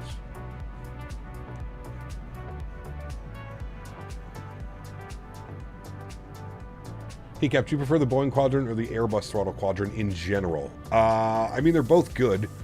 I think the Airbus quadrant is definitely, especially if you're flying Airbus, it's just so good, man. The way that you can set up the detents and everything in between, yeah, it's really good. Remember when you did a smash touch and go in LaGuardia when the weather was absolutely terrible? You've had a few of those. Yeah. A nice big bouncer off the runway, but I don't think we've lost any planes. I don't think we've had any casualties in 2020. I think we've been good. The triple go-around was crazy. Yeah. That was the... 1 was by the controller, 2 was missed by me. The triple go-around, but then the actual butter landing that we finally got out of that was... Yeah, that was spicy as hell, dude. That was crazy. Mr. Daniel Barry, 5 gifted members to the channel as well. Celebrating 82 months as a first-class member and also gifting 5 members to the channel. Thank you very much, Mr. Barry. Dan Barry. Let's get some love and chat for Dan. If you guys got a gifted membership, please make sure you say thank you. Incredibly kind, man. One was a triple go-around. A couple months ago, the Innie builds Milwaukee. We were flying into Milwaukee and the winds were absolutely insane. Like just going like this and like gusting and all over the place, man. Like I said, the first go-around was by the controller. So there was somebody on a runway. He didn't clear the runway quick enough. So first go-around was from the controller. And then the second and third go-arounds were because of me. Second one was floating out of the touchdown zone. Third one, I think, same again. Can't remember. Failure stream for 80k. Chat gets to pick the failures. Here's the thing, dude, and I've always said this. Mr. Mopar, dude, also with 5 gifted members. Thank you very much, man. Appreciate you guys. Guys, again, if you got a gifted membership, or in general, let's just spam some no floaties if you got access to no floaties. Mr. Daniel Barry, Mr. Living on a Player, and Mr. Mopar Dude. 15 gifted members. Thank you, guys. 82 is 6 years and 10 months. Dude. Insane. Absolutely insane. It feels like maybe a year or two ago that memberships became a thing, Dan. It's crazy to think that memberships have been here for that long. It's pretty wild. Did a flight out of Salt Lake City 2-3 days ago with the A300 and the turbulence was wild. Real turb, highly recommend. Yes, absolutely. Absolutely. But yeah, Diabetic Lad, the thing with failures, man, and like I always say, like, if we have a failure in stream, I'm totally down to like work with it and we'll figure something out. If we lose an engine or something, we'll find the closest airport. But like as far as like planned emergencies, that's where like I kind of draw the line, because I think at the end of the day, you got to remember, man, I'm not a trained pilot. Like I'm not, you know, like these guys like V1 and Flight Tech to Sim, and you know, like this is what these guys train for. Like always, they're constantly being tested, and I would much rather like have them do something like that where they can actually work through the Airbus or the Boeing and, you know what I mean, do things properly. For me, the only thing that was if we like force an error or something, or force an emergency, well, it's like, okay, where's the closest airport? Let's just go land. Nothing really special about that, right? So that's why I always say, I find it would be more clickbaity if I were to do something like that. You know what I mean? It would be more for the clickbaits and more for the like thumbnail. And I'm not really one of those, to be honest with you, man. I like to grow my channel like organically.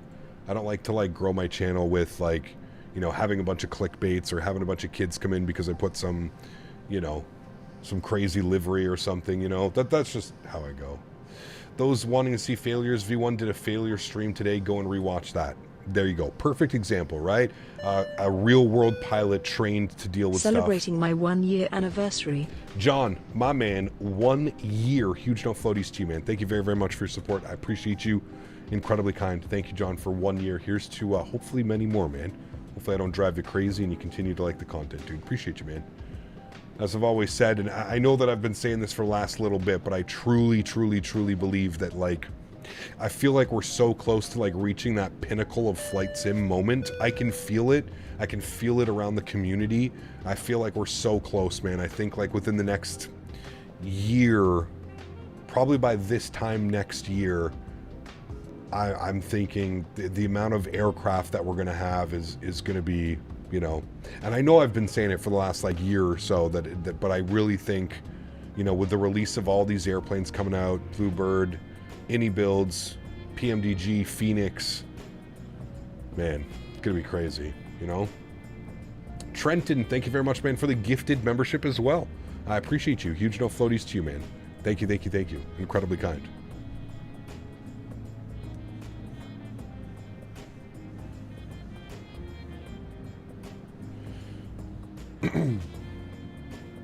Actually, more than a failure stream, but it was part of the recurrent training for RTO.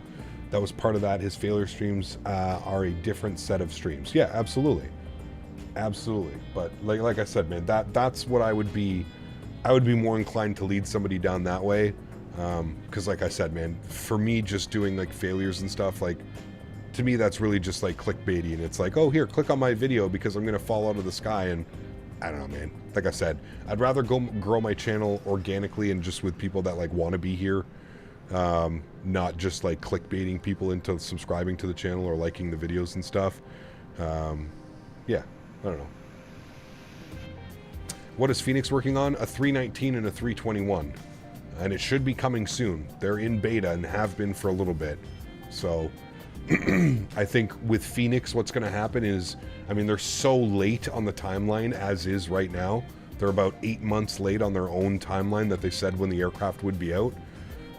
So I don't even think we get anything from them. I think we just get a Discord DM, and then the you know, the community going absolutely crazy, and a 321 and a 319 are going to be dropping.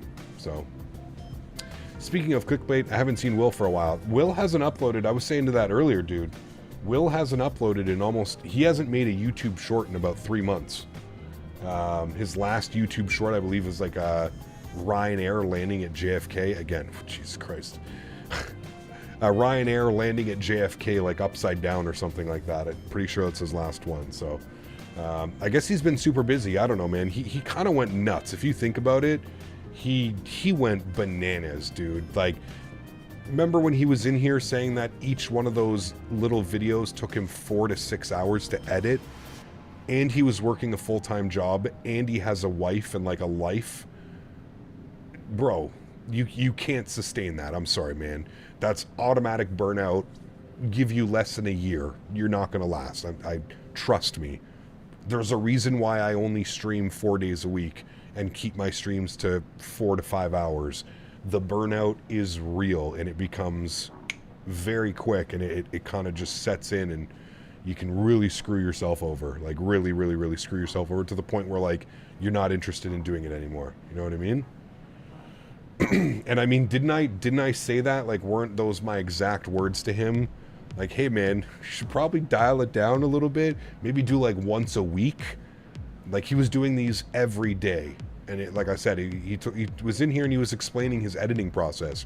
Because I couldn't fathom for a 15-second clip having to edit for 4 to 6 hours.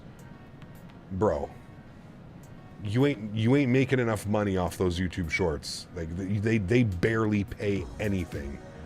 You're not making any money. You're not getting compensated for your time, and I don't think, unless you're getting millions of views on every single YouTube short 15-second video that you upload, like, the payout, what they pay is crazy. Flep 70. What's in the new update? All kinds of stuff, Fake Boeing. This one was more about, like, performance and stuff like that, so yeah. Remember seeing those shorts when I saw Will post them? Yeah, I mean, like I said, dude, it was every single day. Every single day. We're gonna have a stretch chat. Top of descent's in 240 miles. About half hour for descent. Yeah, every day there was a new one, you know what I mean? Like I said, I'm pretty sure I remember saying, like, bro, you got to be careful, man. That's But then he was doing his plane spotting, and he invested a bunch of money in plane spotting stuff, which was super successful as well. He was getting a ton of memberships and a ton of subscribers. Maybe he's just been busy, man. You never know what's going on with people, right? I mean, shit, I barely had even a chance to say hi to him at the expo. He was so busy. He was all over the place.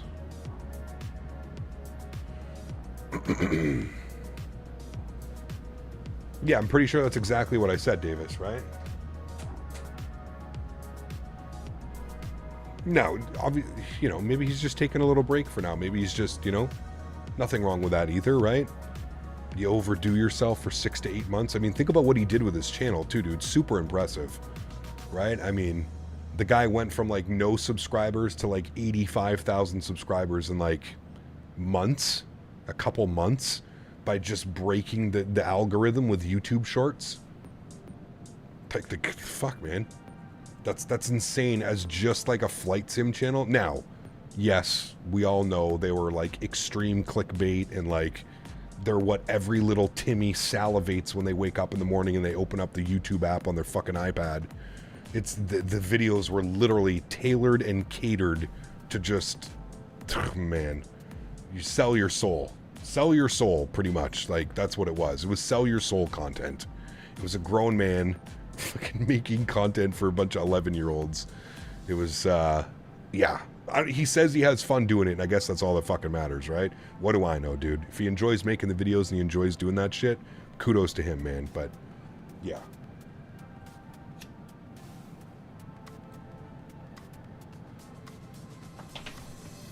The problem is, and this is where I was saying, because like I said, it's you're eventually going to get to a point where like it's okay, is this even fun anymore? Is this beneficial? Because if you're not enjoying it, man, it becomes fucking difficult, dude. Trust me. Especially like when you're on camera all the time, and if you're not having fun, dude, it's immediate. Dude, I have an off day. I have a day where like, whatever, you know, I got a headache. Multiple people will come in here and be like, Cap, like, what's wrong, man? Like, so imagine if I didn't enjoy doing what I do.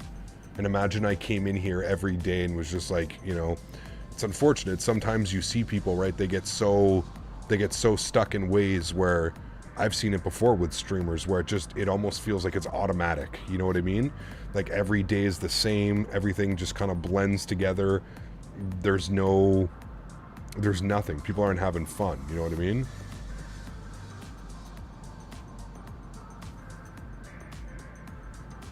Well, that's it, USS Liberty. And I kind of think what happened with Will and the way that he kind of explained it was he was doing those YouTube shorts to get like traffic and algorithm to his channel.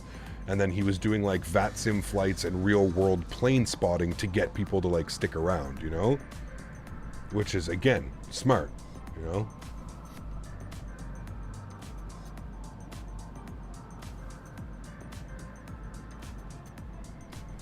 Yeah, there you go, Davis, yeah.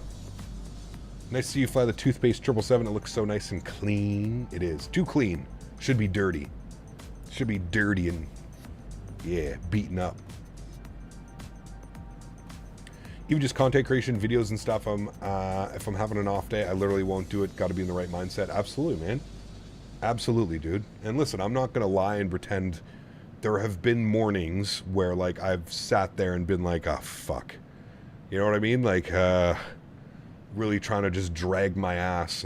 But you know what, man? I always, at the end of the day, no matter how I'm feeling, I just remind myself that this is an escape for some people, and it allows people to kind of just like put life on pause and flight sim with friends and do some cool things. And that's what I always remind myself, is it doesn't matter how you're feeling.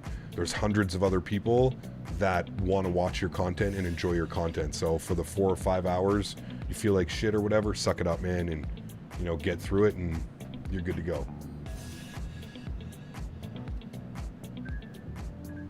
But I don't feel like that very often, to be honest with you. And I very rarely do I wake up and say like, you know, most days I'm super excited to go live, super excited to fly. You guys know I'm an insane nerd about this shit. Like I love my flight sim like nothing. It's yeah.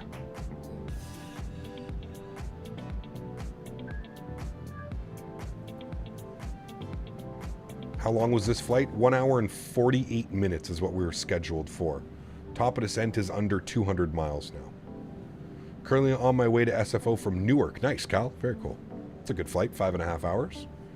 Indeed, it's a multifaceted approach, but stuff like that makes me happy to work full time. So any content stream is purely my enjoyment, and seeing you do well Microsoft is motivating. Absolutely, man. I agree with you. You know, I started this channel just out of my love for aviation and wanting to find other people in the community that like nerded out about it as much as I did. My logic when I started my channel was, if somebody's gonna click my video and watch my video and hang out with me in a chat, they gotta like flight sim as much as I do. That was literally my logic. And here we are, man, 7, 8, 9 years later. And yeah. How many miles till top of descent exactly? 189. Exactly. Flew down to Sarasota via Southwest out of MDW last week, Midway. Man, I love the down in Tampa, Sarasota area in Florida. I love Tampa as well, man. Tampa, Seminole, Indian Rocks Beach. Love those places, man. Grew up there. Always had family and stuff.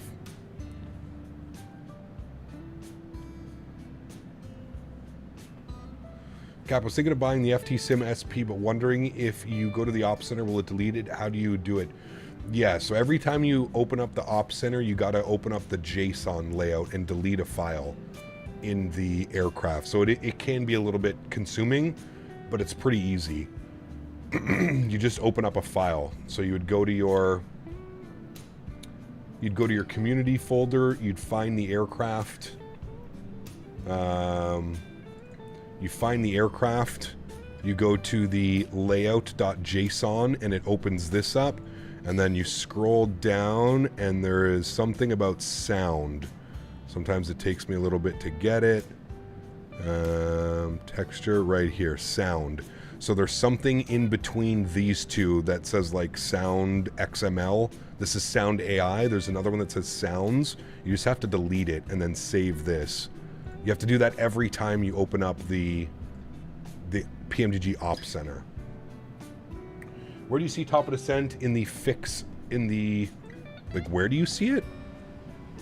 Like, what fix is my top of descent? Is that what you're asking?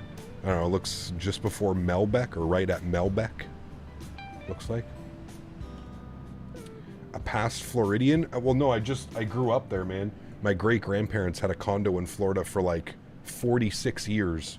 My grandmother had a condo for like 20-something years. So I grew up every Christmas, every March break, flying down there to hang out, you know, see my great-grandparents, see my grandparents.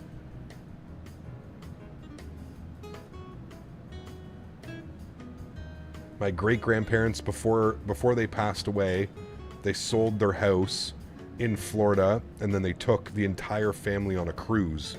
I was too young to go, but they took the entire family. They paid for like 30-something family members to go on this like crazy epic cruise. I was too young to go.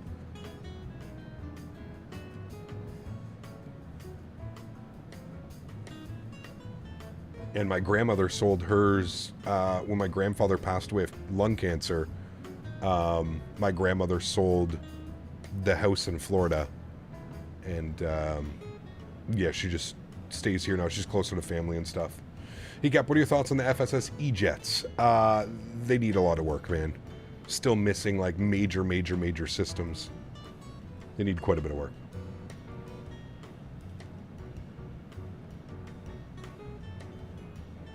It's what happens, Dante. That's life, man. It's all good. I mean, you're talking 15, 20 years ago now, you know?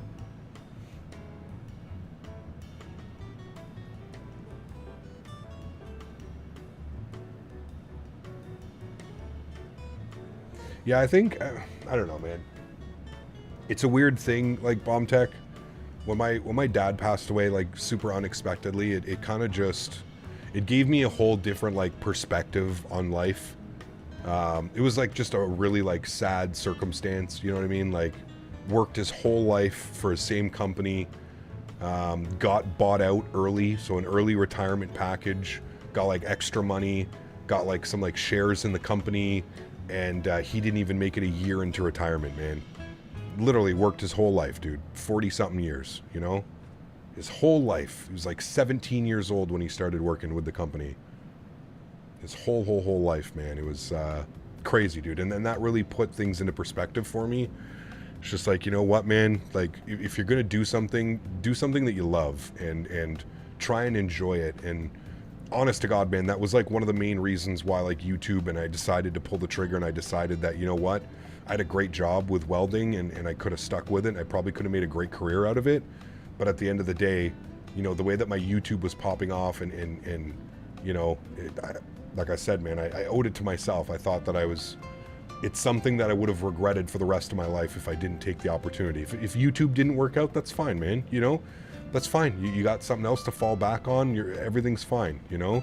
That was my logic behind it. And well, here we are, man. Seven years later. Hello, Mr. Yeti. Good to see you, dude. Good evening. Do you ever think about what your life would be like if you had done this and kept welding? I mean, of course, dude. Of course. I think that's like the normal thing, right? I think about some of the opportunities that I've been given and some of the cool things that I get to do now, and you know, I think about yeah, I'm obviously happier doing what I do now, and I think that this is like my, you know, this is my true calling, doing something like this. And I really think it over the last couple of years, you know, it's paid off with some of the sponsorships and some of the connections that I've made within the flight sim industry and stuff, you know. So saw the 2-space livery and had to hop in. Nice. Yes, sir. How many flight hours do I have on Microsoft? Good question. How many flight hours do we have? 3,621. We're approaching X-Plane, to be honest with you. What is our X-Plane? X-Plane was at 4,267.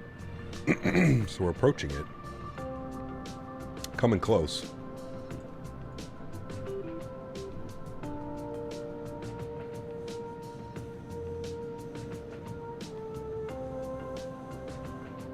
Yeah, it's not fun, Dante, at all, man. At all. Absolutely, Bomb Tech. It's one big learning experience. That's kind of how I treat life. One big learning experience. That's all it is. Pass X-Plane by the end of the year? Maybe. Bet X-Plane used X-Enviro for that pick. I don't know. Maybe.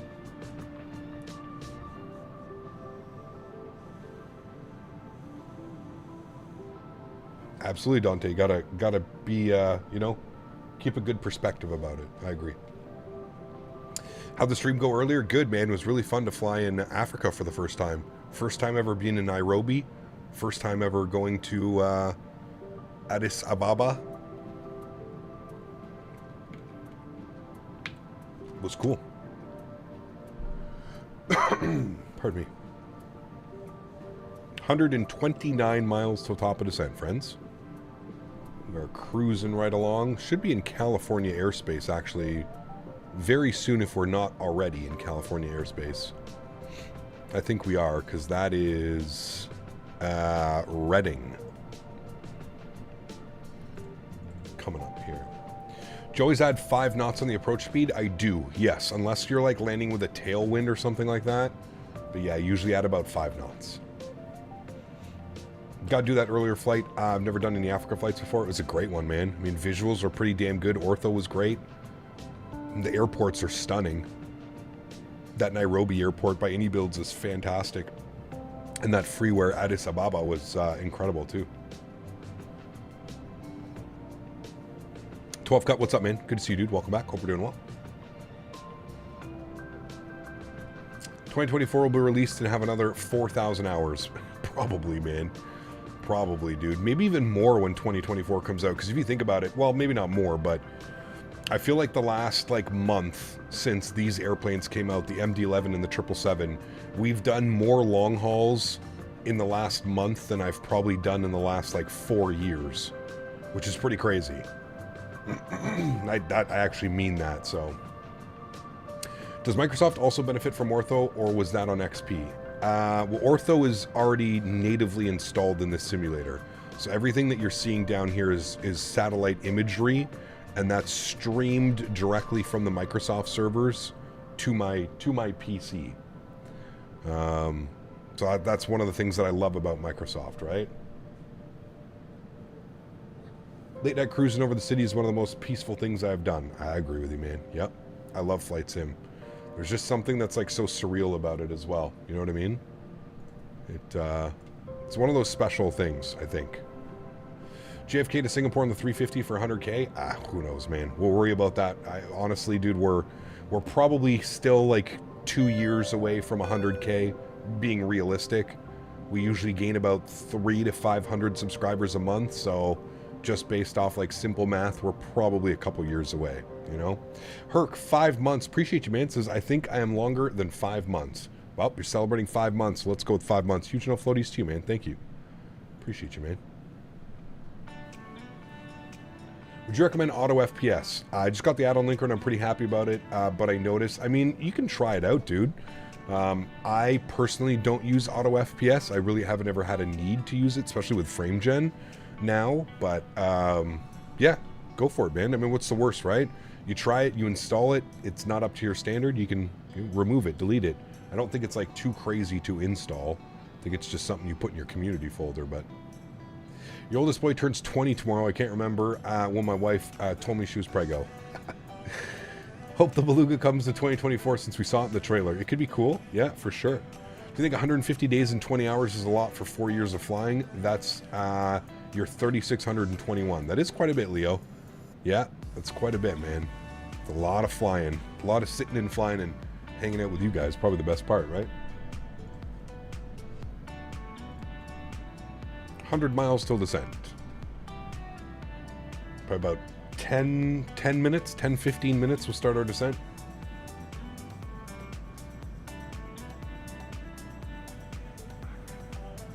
Yeah, if the Beluga that they showed in the was the Beluga XL, I believe, right? Which is based off the A330. So we already know that AnyBuilds is making an A330, so it would make sense that it would be a Beluga XL. Another thing that gets me going is when Cap Canada is flying in the United States and I have nothing to do. See, there you go. I mean, the US is probably my favorite place to go flying, as far as like airports and scenery and stuff like that. Definitely the best ones.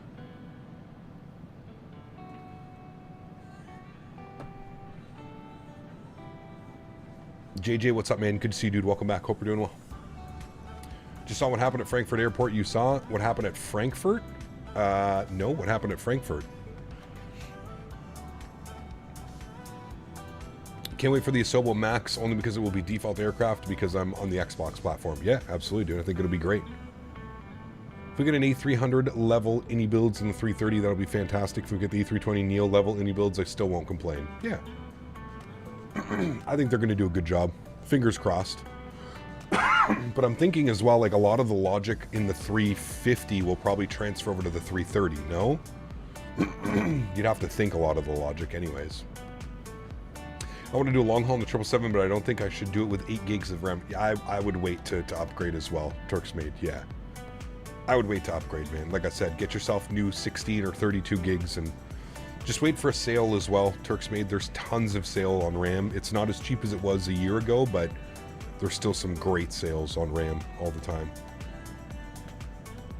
Check Amazon, check other websites that deliver to your country, wherever you may be. Question then becomes, how much of that logic will they want to keep behind the A350 paywall? Well, exactly. We don't know. We'll have to wait and see, right? Remember that AnyBuilds is fully sponsored by Microsoft and they develop for Microsoft. So I'm sure that there's, you know, there's some type of whatever, bottom line, bottom dollar, whatever it is, right? Of how much resources they put in. And so think about pre-ordering 2024 when it comes available, but I'm also thinking it would be better to wait and see how it is. I mean, sure. I mean, I you know, to me, I don't know if just buy it day 1 or whatever, day 5 or something, you know? Absolutely, USS. I don't know where I would be without this frame gen mod, to be 100% honest with you. I don't know where I would be. I just, yeah. 279 flights were canceled because of environmental activists protesting at Frankfurt. Holy shit. Dude, I'd be so pissed. What are your feelings on the 350? I mean, I'm excited for it, JJ. I mean, we really only got a teaser, right? We only really got a taste. But I mean, in typical AnyBuilds fashion, it looks like they're going to knock it out of the park, man. I mean, have these guys really ever missed? I don't think so. Every scenery that they put out, every airplane that they put out is always top tier. Performance could be a little bit better on some of their sceneries and some of their airplanes, but at the end of the day, you know, something with that much detail and quality behind it, you know, it might take a little bit more, but just flight planes are, wait, JFC planes are the least of the worries? What's that? Sorry, JFC. Thing with pre-ordering things, my opinion is that the software is going to be here eventually. Why do people want to pre-order? Usually there's a little bit of a benefit, so it's like you pre-order, you get something, you get an airplane, you get a scenery, you get whatever credits or something, right? That's usually the pre-order kind of thing, but I've learned to contain my excitement in 3 years of flying the sim. If anything can happen at any moment, you have to. You have to. As I always tell people, it's okay to get excited, but don't get over-invested. You know what I mean? It's insane to me that people like would get mad at developers. Like, legitimately, man, go to the PMDG forums or go to Reddit, Microsoft Reddit for like, dude, people get upset at these developers for like the smallest things. You know what I mean? Like, I get it, dude. It sucks. It sucks when somebody says something's going to be out and then 8 months later it's still not out. But I don't think that's really an excuse to like hate somebody or hate a development group, you know? Just go fly something different, man. It'll be here eventually. It's not like Phoenix is not going to push out their airplanes. Hello? Do you want to come say hi to chat? Come here. They haven't seen you in a while. Oh, I have a chip. We'll give her a chip, chat. We'll fool her with a chip. Are these chips still good? I don't even know how long these have been sitting here. Oh, you want to get a chip in? Are you going to say hi to chat? Yes, you have to say hi to chat. Come here. Come. Say hi, chat. Oh. Okay, gentle. Oh. What a sweet girl. What a sweet puppy. Thank you for being extra gentle. Day. Okay. I know it's time. Dude, I don't know if I've ever had a dog or owned a dog or met a dog who is more about scheduling. Like, it's 9:30. This is usually when we go on our hour-long walk. Between 9 and 9:30, we go on our big walk at the end of the night for the end of the day. She just came in here, stopped, looked at me, did one of those like, hey man, TikTok, man, we gotta go. So now she's like walking back and forth. She just went to the couch, and she's like, no, not good enough. So she just walked into my bedroom. She just went to my bedroom. She's gonna go lay on my bed, and she's gonna wait there until the stream is done and I'm not talking. And as soon as I get up and start turning off the lights and stuff like that, she's gonna come running out because she knows. Yep. Human, it's time. Exactly. It's exactly what it is. 49 miles till top of descent, friends. Let's have a quick little look-see here at the Bodega 4. I believe it was 11,000 at bricks. So 11,000 at bricks is what we're going to plan. So let's bug in 11,000. We'll set it and forget it. 1,000. Good. We can be good pilots and kind of work on some things here. Let's see what the weather is still doing in San Fran. 320 at 10 knots. So still not bad. It's going to be a little bit of a quartering headwind, but not that bad. 10 knots. Everything else is good. 29907, 22 degrees. Nice. Very nice. So we can bug that up. 29907. We'll get that set in our backup. And then our minimums for the ILS 28 left will be decision night 789. What is this one? No, 213. Sorry, not 789. 213 on the barrel minimums. So barrow, and we're going to go 213. 213 on the barrel minimum. Good. Cool. Karl, you better go walk after the stream. It's time. Oh, yeah. She knows, man. She will be ready to go as soon as we're done stream.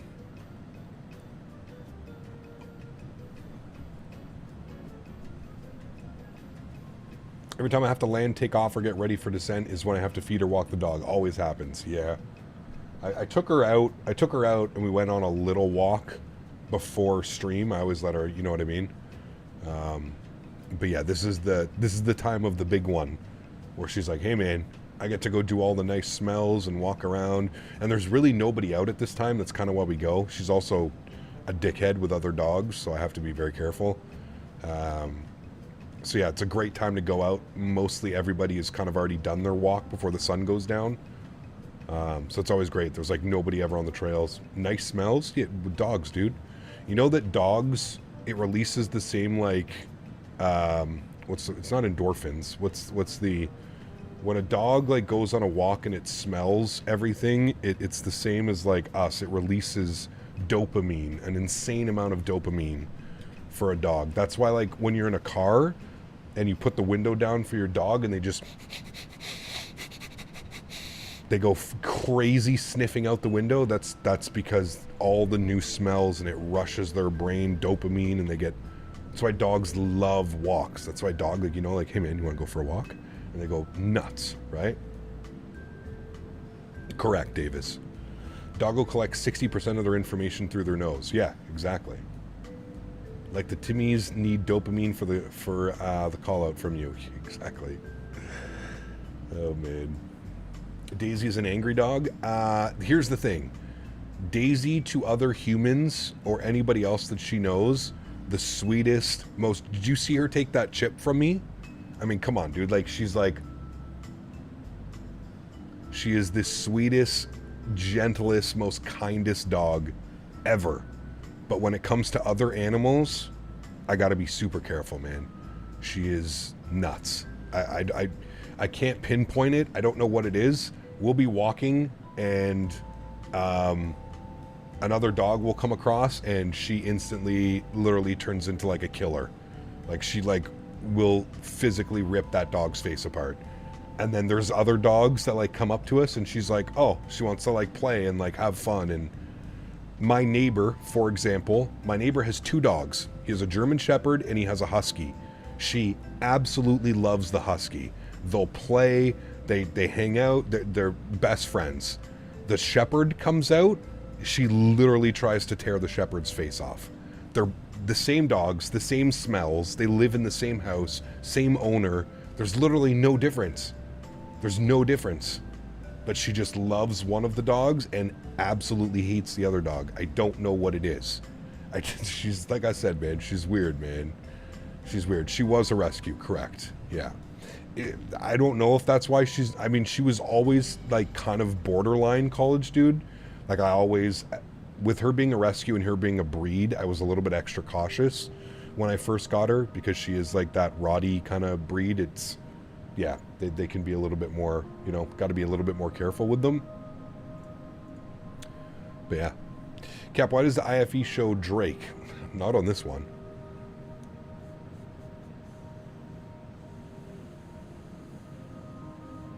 The GE looks beautiful. About to start our descent here, friends. 9 miles. Damn it, being a German Shepherd too, she has guts. I know. She puts him in his place, dude. It's hilarious. Like, he'll come up to her and she will snap. Like, I gotta hold her back on the leash. Like, snap, dude. Like, yeah. Check the IFEs. It's not Drake on the IFEs, guys. Wait, it fucking is. Are you kidding me?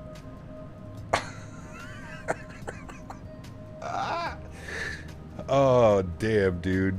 That's genuinely hilarious. I was not expecting this. I thought you guys were fucking around with me. Like, I literally thought you guys were like pulling my leg. Oh no. Good interiors? No. Good exteriors? Yeah. Oh no. I literally thought you guys were pulling my leg, man. Oh shit. Well, there it is, man. We'll have to remember that when we fly this aircraft again. We might have to do this on a long haul now and just leave that. Like, when we're somewhere in the Pacific doing a long haul, I'm just going to leave it just like this. People are going to tune into the stream and be like, what the fuck? Oh, man. As if it's Drake. Air Canada, baby.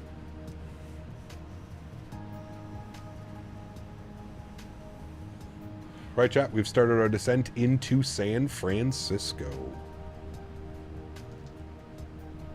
We are on our way.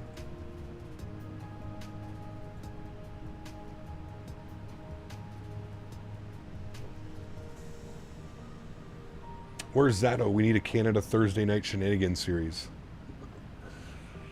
Hey, Cap, just got GSX and I'm having some trouble with the settings. Any advice? What are you having trouble with, Max?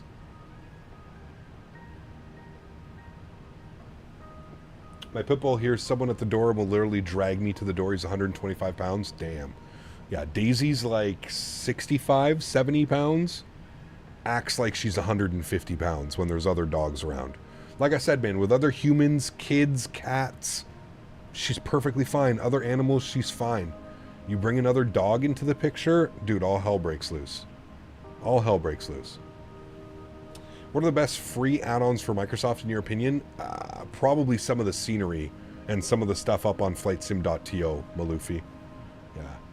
The pushback and marshalers act up sometimes. That's probably just you getting used to GSX. It's a little bit weird, Max, in the way that you have to do things.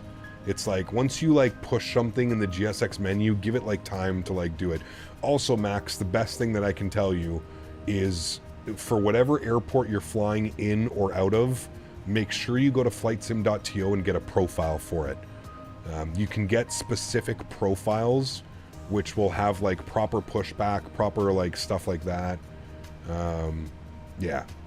About a month ago I saw a dog 210 pounds. I think the biggest dog I've ever seen was a 135 pound purebred Rottweiler. This thing was just, dude, I don't think you realize 135. I think it was like 137 pounds. That's the biggest one that I've seen. That thing was just insane. Insane. Yeah, the Bull Mastiffs are huge. Yeah. 100 pounds of pure German Shepherd will eat you. Their Shepherds will definitely, you know, especially those, what are those Belgium Shepherds, or the Malinois, whatever the hell they're called? Malinois, whatever the hell. Those ones.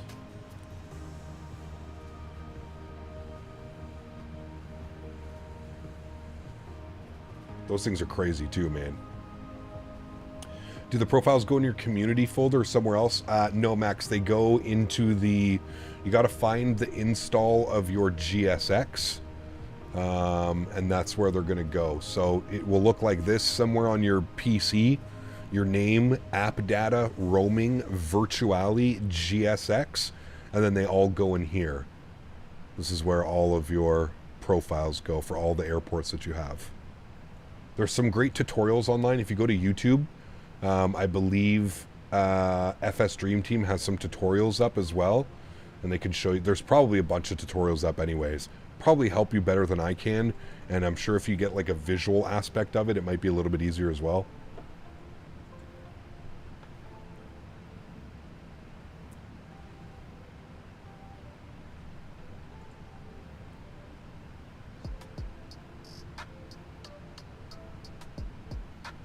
I got a little 40-pound Labradoodle I adopted from a family that had twins and wanted her to have a good home. She acts like she's 10 pounds and 150 pounds depending on the situations. Yep, I would agree. That's pretty much Daisy. Yep.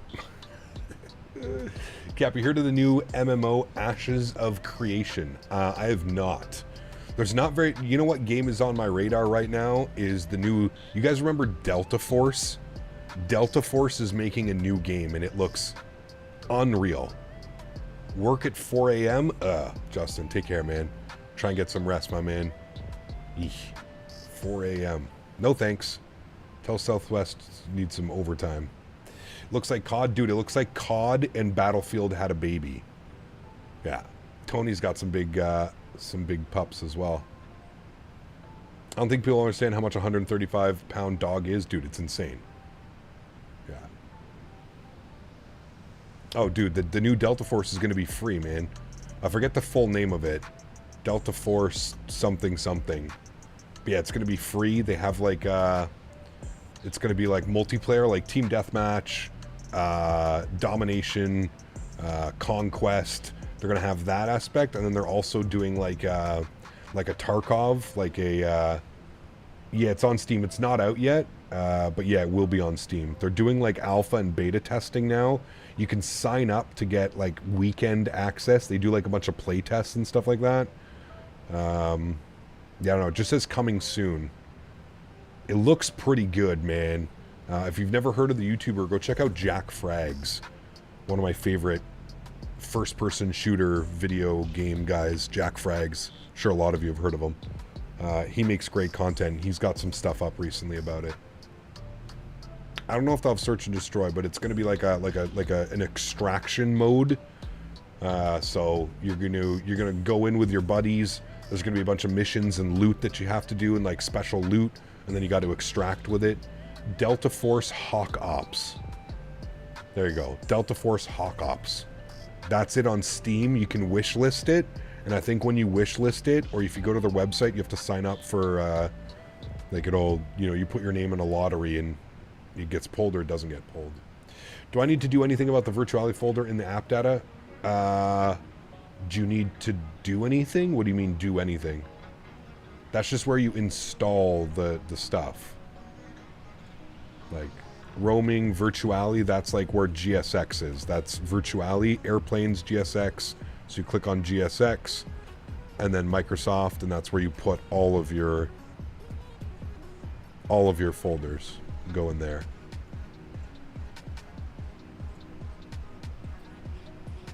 You can't find it. Where did you install your GSX? Do you have GSX on your desktop? You can like right click it and go show file location if you have it somewhere, or search on the bottom down here GSX or Coatl, COATL, and right click and show file location. That'd probably be the best there. Descent checklist. Recall. Checked. Glad that they removed that tire bug. Notes have been checked. Auto brake. We're going to go with position number 3. Landing data. Let's go and plug that in now. We're going to be 143 on the VAP, and our minimums we've got in here 213, so that is set. Approach briefing complete. We know that we're expecting the Bodega 4. Well, we're on the Bodega 4 arrival, and we're going to be expecting 28 left for the arrival today. Good. Approach checklist will be altimeters, which is happening at about 1,500 feet. Did you hear what's happening with Intel processors? I have not. Dan sent me a very interesting article about the new AMD processors, and that the older AMD processors are still doing better than the new ones. Now, I guess we're going to have to wait and see until they actually come out. But apparently the 7800X3D is still the CPU that you want for the best gaming experience. Starting flight school in 2 days. Hey, very cool, J-Bats. Wish you all the best in it, man. Wish you all the best.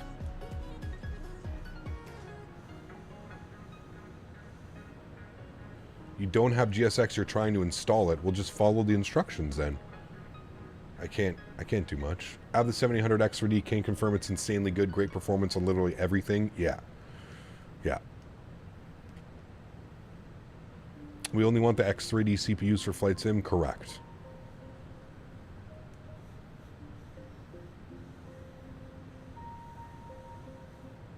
Intel ones are cooking themselves. I mean, proper cooling, man. Intel 13 and 14th gen are roasting themselves. Jesus. How, though? Is it just like the thermal inside are not doing good? Or like 29907 on the altimeter set. So that's going to be our approach checklist. Good. Next will be our landing checklist. Beautiful.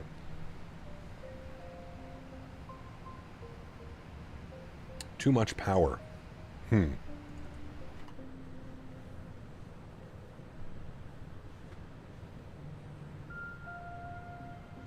Got an all-in-one cooler for the 7800X3D and it just works so well. Never been close to overheating paired with a 4070. Yeah, I'm thinking for my next PC, the next build, I'm thinking a 78 pardon me. I'm thinking a 7800X3D with a 4080 Super. The reason why I'm thinking AMD as well for the CPU is if there ever does become a chip that is better, with AMD sockets, can't you just like put in a new CPU and not have to do a whole new motherboard and everything like that? Isn't that what happens? Or got a 7700X and I'm chilling with air cooler. There you go. Yeah.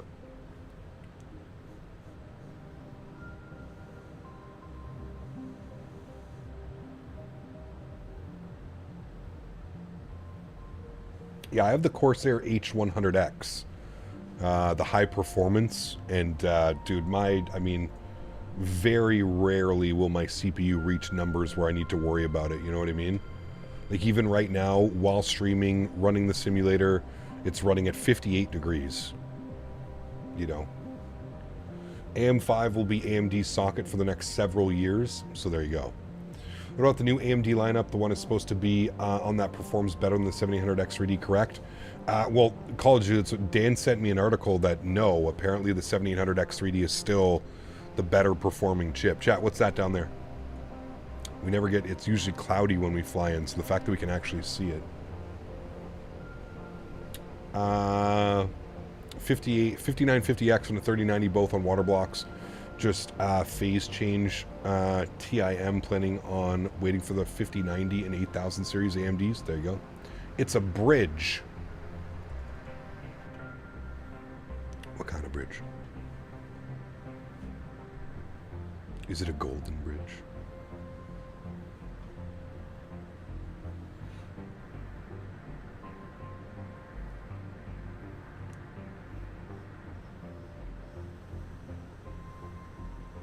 It's a Detroit bridge. Nice. Red bridge. Never seen it not cloudy in San Fran. Correct. It's okay. I mean, it's getting late there. That marine layer is going to be pushing in any time now. Hey, Cap, just checking in. Hope the flight has been well. Got to join you on one of these Thursday streams. Hell yeah, dude. Flight is good, man. Flight is good. We're flying the toothpaste. Good old toothpaste tonight. That sun is getting a little bit lower on the sky. I mean, that looks incredible right there. I don't want to miss this, though, because we got the Golden Gate down there. But hope you're doing well, Mike. Hope you streamed earlier, too, as well, right? Hope you had a great stream, man. Hey, what's up, Cap? Love the night streams. Only way I can catch you these days. Hope you're doing well. Trilly, good to see you, man. I like the Thursday night streams as well, dude. They're usually fun. Always have a fun time. Are the dope needles included in the photogrammetry? Yes. Good old San Francisco. Not sure why it's called the Golden Gate. Doesn't even have a bit of gold in it. True. I don't know. It's a good question. That's the Abraham Lincoln Bridge in LaSalle. Correct. Oof, look at that sun setting out there. Looks beautiful. All right, we got to kind of start vectoring ourselves here, chat. So, we are direct. Actually, it's a good thing that we put Sidby, because we're just going to go like this and then down in. We're not even going to have to do anything. Departing out of Bricks, it's a heading of 140. So Bricks at 140, and then we're going to track that way, and then we'll vector ourselves down like this and in. Hopefully there's not too much traffic. There's nobody online, so I'm going to go .ctaf KSFO. We'll get our CTAF frequency 120.5. San Francisco should be right underneath us. There it is right there, chat. Can't really see it. I can go outside. We can see it. There's San Francisco. Beautiful flight beam. I gotta check where we're parking. This is a good question, chat. We are parking. They actually parked right there in a heavy. Interesting. Okay. We'll see if we can get that gate.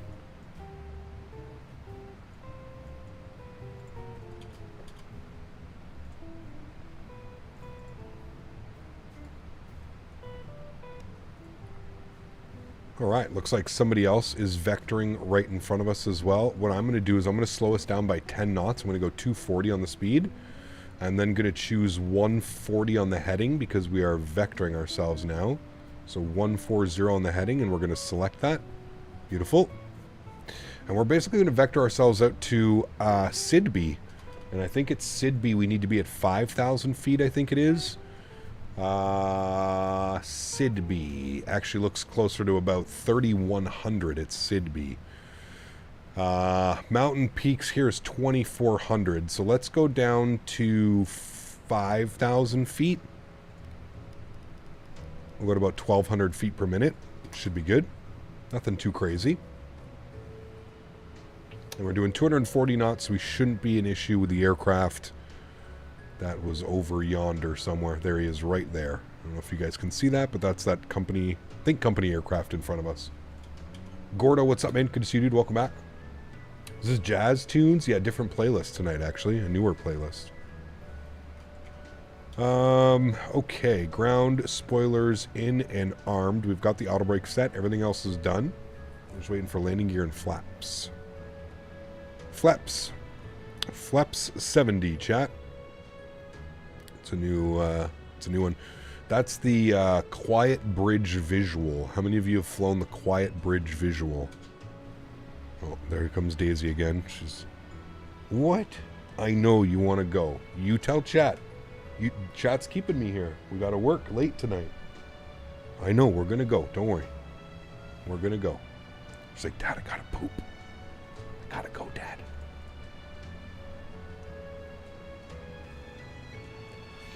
There's always speed brakes if you need them. Correct.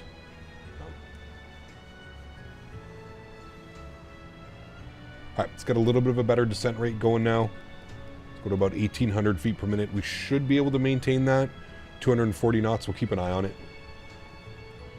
I don't, Gordo. No, not at all. I have much more important things in my life to worry about than some dumbass on the internet, buddy. Sorry, man. Not trying to be rude, just trying to be realistic. I do. Not concerned with anybody. Anybody, man. Once this stream goes off, the trolls are forgotten, my man.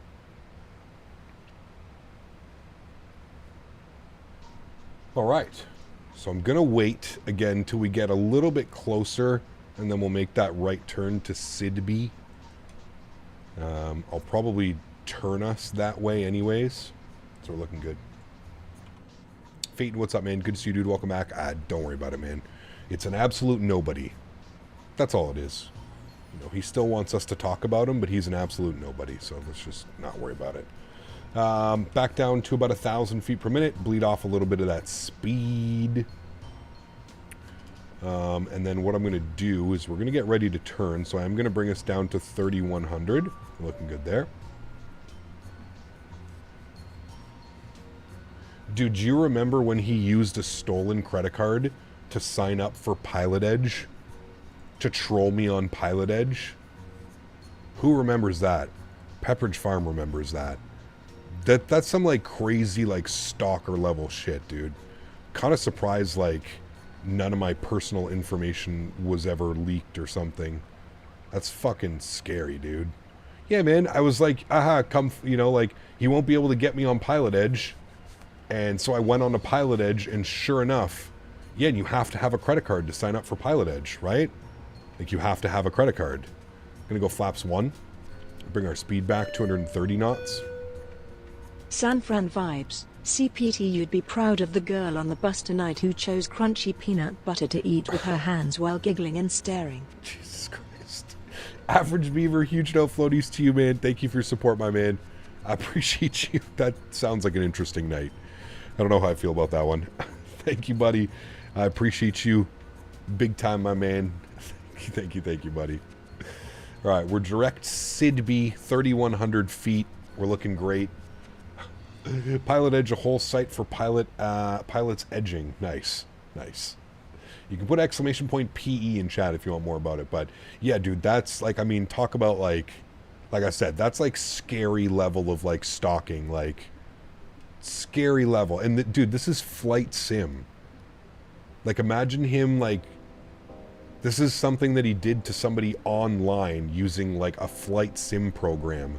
Imagine what this guy's like in real life. That's Frisco traffic, United 2970 heavy is on a 15-mile final for 26 left, 28 left, San Francisco.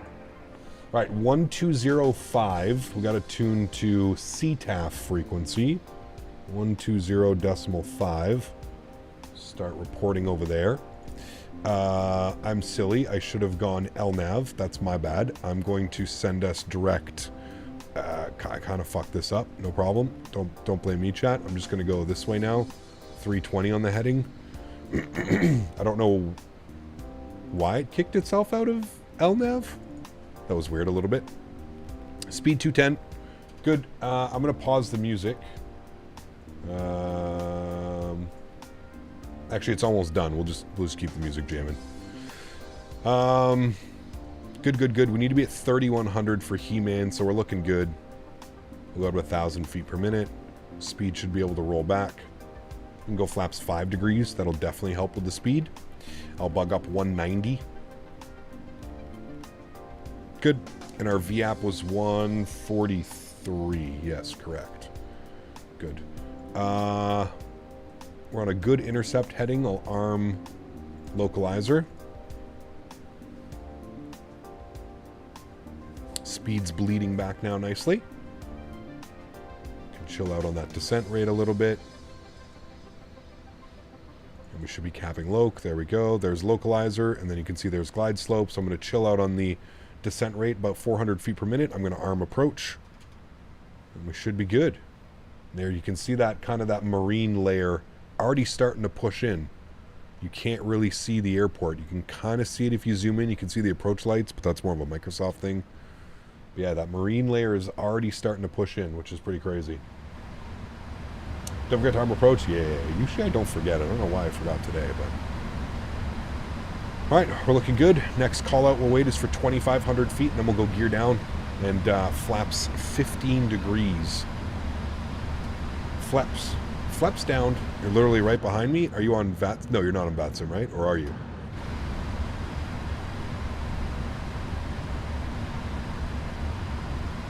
$210 on the landing. Be a decent one. I'd be happy with that. All right, here comes glide slope.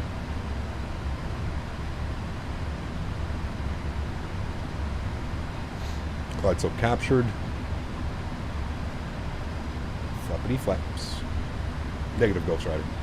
Hey Cap, do you turn off the description of the buttons when you hover over them? How do you do it? It's in the settings options in the chat. What setting option is that in? Realism something? It's in the assistance options, I think, somewhere. What is in the new update for the 777? A bunch of bug fixes, Bennett. People's screens freezing and stuff like that. They've done a bunch of fixes for that. Got a minus 15 94G landing in the Leipzig in the A300 today. Jesus. That's ultimate greasy. It's in the accessibility options in the general options. There you go. Thank you. 2,500 feet coming up. 2,500. Gear down. Flaps 15 degrees. Speed back to 180.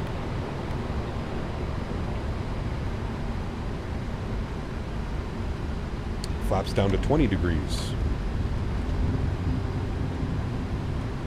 Speed 170. Flaps 25 degrees. And we'll wait through 170 knots. 143 on the V-app. And let's go flaps 30, which will be our landing flaps. San Francisco traffic here, Canada, 568, 7-mile final, 28 left. San Francisco. No floaties. No floaties. Landing lights on, looking good. Everything's set there. Happy with that. Beautiful. Captain Nolan will be proud of me for making my radio comms on frequency. Joystick cams going on. Righty, friends. I gotta take this. It's a little bit bright out there. That haze. All right, let's get our replay going as well. Start our recording. Beautiful. Landing checklist is complete, my friends. Beautiful. Let's go ahead and take control of the aircraft, shall we? Wonderful. Let's have some fun. My aircraft. No alarm on that one. Okay, I guess I have to turn that on. The sounds are up. My airplane.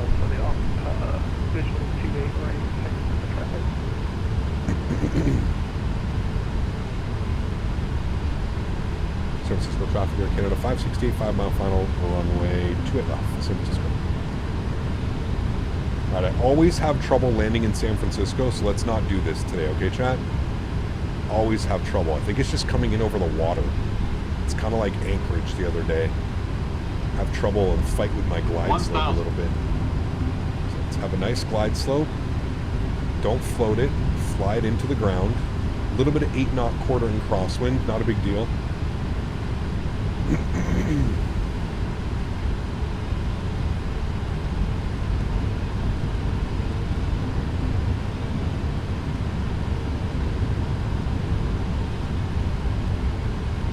Back on track, looking good.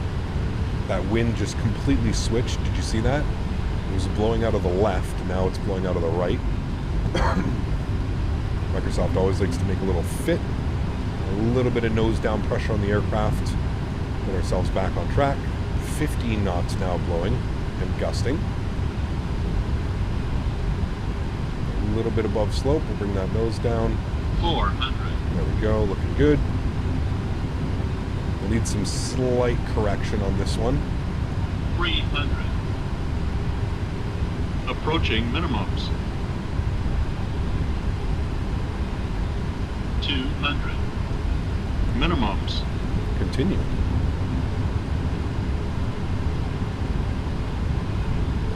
100.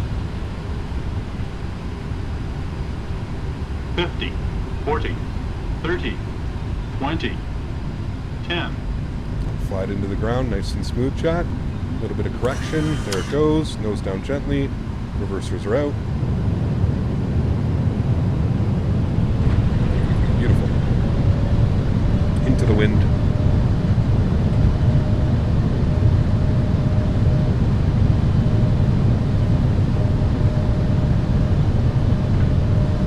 .70 knots, reverser stowed, manual braking. We'll hit the exit here to the left.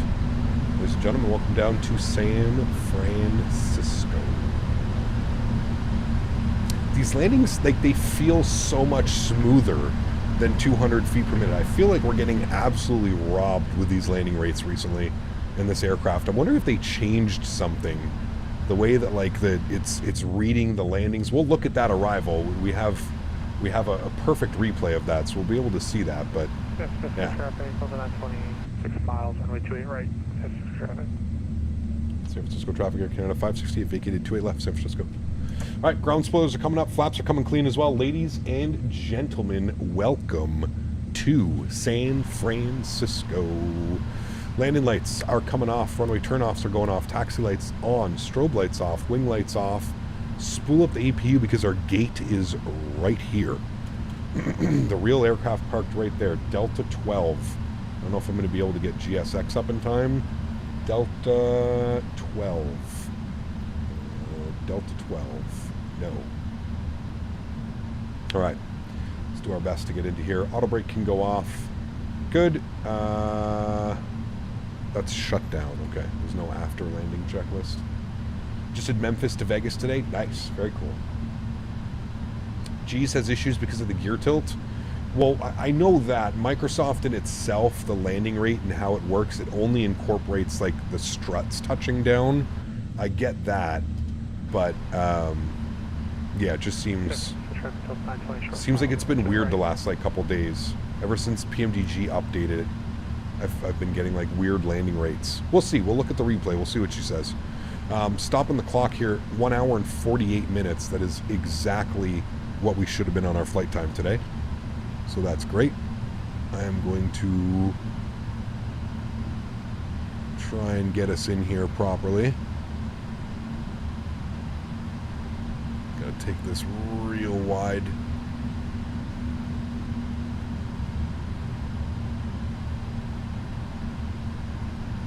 $787 fan, take care, man. I know it's late for you. Have a great evening, dude. Thank you for being here. Cap, how do you fly to and from airports that don't have SIDS and stars? You just radar vector yourself, man. Vectored headings. You know, runway is gonna have a runway heading, and you just take that one. That was a nice. I think this is a nice taxi in chat. Feels good.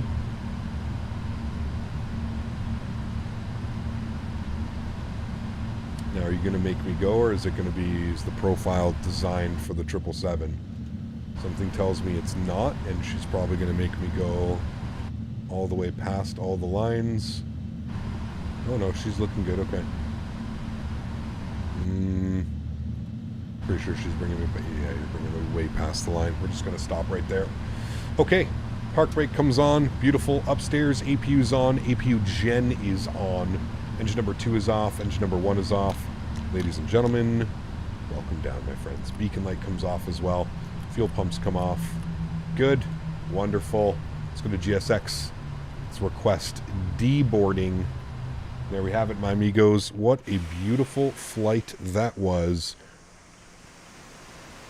Yeah, you can see she already took me. The problem with all these GSX profiles is that they don't include the 777. So they want you to park like crazy up here. Instead of that, you can see the jet bridge is connecting because of where it connects. So it's a little bit weird. Beautiful. Guys, what a great flight, man. I really, really, really hope you guys did enjoy that one as much as I did. I'm going to restart the Kutao script. We're going to stop our recording, so we'll be able to watch our replay here in a second. Let's go to Abracadabra. Yeah. Remember, guys, if you haven't done so, don't forget to smash down that thumbs up for me as well. Show the channel some love. I got to get going here, chat, so we're going to jump right into our replay. Thanks to the controllers out of Vancouver, Azrito and Friend. Thank you for jumping on and giving us block time, 2 hours and 7 minutes. We were scheduled at 1 hour and 48 minutes on the airtime, which we hit exactly, and our block time was 2 hours and 16 minutes. So on block time, we are a little bit early. We're 9 minutes early on block time. So great flight again. GSX, sorry, not GSX, SimBrief, absolutely dialing in these times, these flight times. It's just been absolutely perfect lately. So pretty damn cool. Let's come over here. Let's go to PMDG setup, panel state load. We're going to go final, and we're going to execute that. Good. Give it a second. Run through everything, get those engines spooled back up, and then we shall go to our replay. Hit that off. Good. We go flaps 30, good. I will arm the ground spoilers, good. We will turn all of the lights back on. Oops, good, on, and on, good. Cool. Give that a second. Let those engines spool up. Let the flaps come all the way back down full. And we'll be good to go. Don't need that open anymore. For shits and giggles, Sim Toolkit Pro gave us a 178. 178. So we can compare the two. 202 was the G 1. So this is giving 1.04. Sim Toolkit Pro is giving 1.01 at 178 foot per minute, which seems a little bit more accurate, but I'll let you guys decide, man. Like I said, I let you guys be the judge. It's either a good landing or a bad landing. You guys will let me know it. I'm sure of it. So, yeah, we'll have a look-see here. Let's go ahead and play the replay, shall we? Replay. Good. Let me pause the replay. Let me bring this forward here. We can go from like right about there. We'll trim it. Start here. Yes. Resume replay. Good. Let's jump outside and let's see how this looks from outside, my friends. I'm also going to take this time now to thank my mods, my donators, and my sponsors. Thank you all so much for everything that you do for the channel. Without you guys here, this isn't possible. I seriously mean that. You guys are the backbone. You guys allow me to do this, and for that, I am forever grateful, man. Thank you guys all so much for your support. You guys are absolutely incredible. I hope you guys have been enjoying the MD-11 and 777 flights. Like I said, Sunday, Monday of this week, there is no live stream on Saturday. I do apologize. But Sunday and Monday this week, we're going to be back in the A320. We haven't had an A320 stream on this channel in almost 2 months, which is kind of crazy. So back in the A320 for Sunday and Monday. So this is it for the 777 for now, just for a little bit. Yeah, hope you guys have been having fun. It's been incredible, man. I've really do enjoy it. This is probably one of my favorite aircraft right now. It's just absolutely incredible. That was a real nice, come on, dude. 202? Dude, 202? Brother. That was absolute perfection. Absolute perfection. Look at the wheels. Look at the wheels, how they touch down here. No float on that at all. Beautiful, nice fluid flare through the 1,000-footers. Wheels touching. Brother, that was an absolute grease. Absolute grease fest. I like it. Cool. Guys, thank you all for coming to hang out. To everybody else that cannot support using a monetary value, but, you know, donates with your time, your effort, being here in streams, I want to thank you guys just as much, man. Everybody being here, supporting the streams, it's absolutely incredible. I appreciate every single person that comes and spends some time and hang out with me. So that's it, friends. No live stream tomorrow. No live stream on Saturday, unfortunately. Back on Sunday, we're going to be looking at the new Dubrovnik scenery from our good friends at AnyBuilds, which also means that we're going to have a giveaway on Sunday.